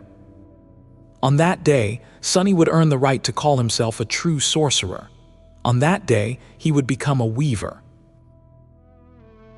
Much later, Sunny emerged from his room, stared at the bright sun with a dissatisfied expression, yawned, and walked toward the spot where he and Kai usually practiced archery. His friend was already there, wearing his charred wooden mask. There was a bow in his hands and a quiver of arrows by his feet. Noticing the four-armed demon, Kai turned his head and waved, greeting him with a cheerful good morning. Sunny rubbed his face, then revealed his sharp fangs in a frightening smile and muttered that he didn't see what was good about it, before waving it off and asking if they should start. The young man looked at him for a bit, then shrugged and asked where Sunny had been these last few days. Sunny blinked a couple of times and replied that he had been in his room, then paused, startled that a few days had passed, and admitted he must have lost track of time. Kai tilted his head, then suddenly glanced at Sunny's hands and asked where the emerald amulet Noctis had given him was. Sunny glanced down with a guilty look, lingered for a bit, and reluctantly conceded that he had sort of broken it. The young man's eyes widened, and Kai demanded to know how he was hearing Sunny if the amulet was broken. At that moment, Sunny grinned and produced a simple-looking rock from the folds of his black kimono, then proudly presented it to Kai. The archer stared at it with confusion and ventured to ask if it was the ordinary rock. Continuing to grin, Sunny shook his head. Then, the rock suddenly spoke in his voice. It was, but now it is the extraordinary rock. I improved it, I guess. Now it can do the same thing as the amulet, but as an active enchantment, so no more blurting random thoughts for me. What a relief. I can curse out anyone I want in peace again. I mean, can have some mental privacy again. It can also be really, really loud, so its name changed as well. Kai stared at him in bewilderment for a bit, then shook his head and remarked that it was great, but sadly they didn't have time to discuss it in detail or practice archery for that matter. Sunny raised an eyebrow and asked why that was. The young man sighed, then stood up and picked up his quiver, and replied that it was Noctis. He wanted to see them. Sunny remained silent for a few moments, then sighed and followed Kai through the garden. He felt a little uneasy about meeting Noctis. Surely he wouldn't be mad at me for breaking his amulet. Well, who cares anyway? That slick bastard owes me too much already. Destroying the emerald amulet had not been his plan. Sunny just really wanted to find a more efficient method of expressing himself, and the sorcerer's gift was the only thing in his possession that had a suitable enchantment. The problem was that the enchantment was made with runes and not a weave, so Sunny had no way to reproduce it. He could, however, try to turn the amulet into a memory. Sunny had already achieved something similar back in the Red Colosseum by weaving a basic enchantment of summoning into his slave collar. However, the process had never been completed because the enchantment was destroyed in the clash with the collar's own magic, lasting only long enough to allow him to escape the cage. Now, however, Sunny had plenty of time to make another attempt. This time, armed with his new knowledge, he had a far better chance of success. Of course, it was not guaranteed, so he started by experimenting with a beautifully crafted wooden chair in his room. Slowly and tediously, he created countless strings of the essence and weaved the 3 basic enchantments into the piece of furniture, only to see them, and the soul shard he had used as an anchor, disintegrate into a rain of ethereal sparks. After thinking for a while and replenishing his essence, Sunny repeated the process. But this time with one additional step. He also weaved his true name into the pattern, using it as the beacon for the enchantment that was responsible for connecting the memory to the owner's soul. And so, the chair became a memory of sorts. Now there was in the list of memories he owned, with a description that stated this chair was turned into a memory by Lost from Light, for reasons unknown. The chair could be summoned and dismissed at will, and even repaired itself while stored within his soul. It could also be fed to Saint, increasing her shadow fragment count by half a point, since the single soul shard Sunny had used to create the weave was of the awakened rank. Satisfied with that, Sunny waited for his cores to regenerate enough essence and repeated the process once again, now with the emerald amulet itself. Sadly, the result was not the same. He did manage to make the amulet into a memory. What was more, in the process, the spell itself transformed the enchantment of the amulet from runic to a weave, showing just how ingenious Weaver's creation was. However, the resulting pattern turned out to be unstable. Perhaps because of the alien nature of the amulet's magic, or perhaps because Sunny did not know its name, or how to name it using strings, it began to slowly unravel almost immediately after the transformation. All Sunny could do was feverishly study the weave of the swiftly decaying memory before it completely fell apart. Soon, the amulet destroyed itself, but Sunny still managed to copy its enchantment onto the ordinary rock, as well as adding a new anchor to the weave of the rock, thus elevating it to the 2nd tier. He also went ahead and copied the sonorous enchantment onto it as well. When he did, the name of the memory changed, and the ordinary rock became the extraordinary rock. Overall, Sunny was very pleased with himself, not only because he managed to recreate another enchantment and confirm his ability to turn soul shards into food for his shadows, but also because he would finally be able to speak his mind, without speaking everything that was on his mind in the process. Gods knew he needed that. The only bad thing about the whole situation was that Noctis's gift was destroyed. But with some luck, the sorcerer would not even notice. Sunny muttered a dismissive whatever. They met Effie near the wooden door. By now, the little girl's bruises had healed, and she looked like a vigorous, healthy child again. She was also gnawing on a large bone with a wild look on her face, seemingly making even the sailor dolls a bit nervous. Noticing the two of them, Effie smiled and called out that they were there. Kai greeted her and then asked where Cassie was. The little girl swung her bone, pointing at the flying ship that hovered above the sanctuary. Effie said that Noctis was there too and asked if they should go. With that, she swallowed the remains of the bone and raised her hands as though asking for a hug. Kai sighed, then picked her up and flew into the sky. Sunny grimaced, summoned the heavenly burden, and followed. Soon, they landed on the deck of the ship and found Cassie there, already waiting for them. The sorcerer was some distance away, watering the sacred tree. The sight of him with a watering pot in hand was so mundane that it almost looked comical. The members of the cohort approached Noctis and then stopped, waiting respectfully for him to notice them. After a while, Sunny cleared his throat. Some time later, he growled loudly. Finally, the sorcerer flinched, then turned around and smiled, saying that they were finally there. Sunny nodded, then asked cautiously what Noctis had wanted to talk about. Noctis scratched his chin, then sighed, and said it was time for the four of them to go and retrieve the ruby knife. He explained that it was not too far from here, being kept by a friend of his, and that the whole trip should not take them more than a couple of days. Sunny thought it sounded like another disaster. He frowned, hesitated for a second, and then asked what exactly they needed to do to get the knife from Noctis's friend. Noctis blinked a couple of times, a confused look on his face, and replied that they just needed to go there and tell her to give them the knife. As long as at least one of them was pure in heart and thought she would. Can't be that easy, and what does being pure even mean? Sunny wanted to ask a few questions, but then changed his mind. Speaking with Noctis more than absolutely necessary was troublesome. It was also fruitless, since Noctis only ever revealed as much information as he wanted and never more than that. So he simply asked where that friend of Noctis's resided. The immortal transcendent smiled, then conjured a map of the Kingdom of Hope from somewhere and pointed to a particular island, saying that it was really close. Sunny looked at where the sorcerer's manicured finger pointed, and paled. He knew that island pretty well. It was the island of the tranquil, clear lake that he had been advised to never approach, because the creature living in the lake was so terrifying that even Sky Tide did not dare to venture there. The creature was surely corrupted, and as for its rank, no one even had a guess. Rattled, he glanced at Noctis with a dark expression and growled, snapping that there was a terrible, unsightly thing living in that lake. The sorcerer looked at him with reproach and then said bitterly that that unsightly thing was his friend.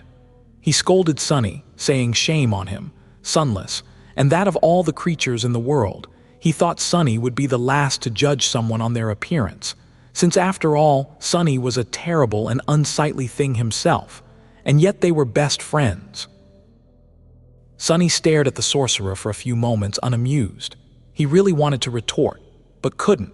The four-armed demon was indeed a fearsome and unsightly creature as far as humans were concerned, so denying it would have been a lie. And while the extraordinary rock could repeat his thoughts, the thoughts it spoke aloud still had to be truthful. With an irritated snarl, Sunny looked away and conceded that they would retrieve the ruby knife from his friend that lived in the lake. However, he added, it would only be polite for Noctis to return the favor and give them something in return, to avoid putting a strain on their own friendship. These were more or less the exact words Noctis had used to lure him into a confrontation with Nightmare, so Sunny was pretty sure that the sorcerer would not be able to refuse his request. Indeed, the immortal looked at him with a pale smile, and then let out a slightly nervous laugh, conceding that Sunny was right, of course, and asking if there was something particular he had in mind. Sunny nodded and replied that as a matter of fact he did. With that, he pulled an amulet in the form of an anvil from the folds of his kimono and handed it to Noctis. This was the charm Master Wealth had worn in the Night Temple to protect herself from Mordret. After her death, the small talisman remained in his possession, revealing that it was not a memory but an actual object. Considering its shape and the fame of the great clan Valor, especially when it came to forging weapons and tools, it was not hard to imagine how the charm came to be. However, that did not mean that Sonny understood how it worked, and he really needed to. Cassie was immune to Mordret's possession due to her blindness, and Sonny himself was protected by the army of shadows contained within his soul. Kai and Effie, however, when he imagined his friends meeting the Prince of Nothing, blood turned cold. Sonny said that he wanted Noctis to make something similar to it. Noctis received that talisman and studied it with a curious smile. Slowly, however, the smile disappeared from his face. His gray eyes glinted with a strange emotion, and he asked in a neutral tone where Sonny had gotten it. Sonny shrugged and replied that he had gotten it from an enemy's corpse, more or less, and asked why. The sorcerer studied the small anvil for a bit more, and then shook his head with a sigh. Noctis said he couldn't recreate the talisman. The sorcerer used to enchant it was not something he had ever seen before. More than that, it was made for a reason that eluded him, and by someone far more powerful than he was, which he noted was a real feat, considering how mighty and talented he was. In any case, he couldn't do it and told Sonny to think of something else. Noctis glanced at the anvil amulet with a frown, and then returned it to Sonny. Someone far more powerful. Sonny blinked a couple of times. Had Mordret's father created the talisman to ward off his son personally? Just how dreadful were the sovereigns, to impress even an immortal saint of a bygone era? He lingered for a bit, then hid the little anvil and sighed, conceding that he would think of something else, and that they would discuss it after the ruby knife was in their hands. Noctis waved a hand and turned back to the sacred tree, then continued to water it, drawling that it was fine, just don't let your imagination run too wild. He added that he was but a humble sorcerer, not an actual deity, and that he only looked like one. Yes, his heavenly beauty was indeed divine. Sonny sighed, then gestured to the other members of the cohort and turned around. It was time to visit another of the humble sorcerer's friends. 4 awakened were walking across the giant chain that swayed lightly, suspended between 2 skies, one blue and full of light, the other black and devoid of it. Well, to be more precise, only Sonny and Cassie were walking. Kai was levitating above the links of the ancient chain, while Effie was sitting comfortably on Sonny's shoulders. In fact, the little girl was fast asleep and drooling on his head. In other circumstances, Sonny would have been outraged and shaken the fiendish child awake. But right now, he was too preoccupied with grim thoughts. He wasn't even thinking about the creature they were about to face. No, his mind was still on the anvil talisman.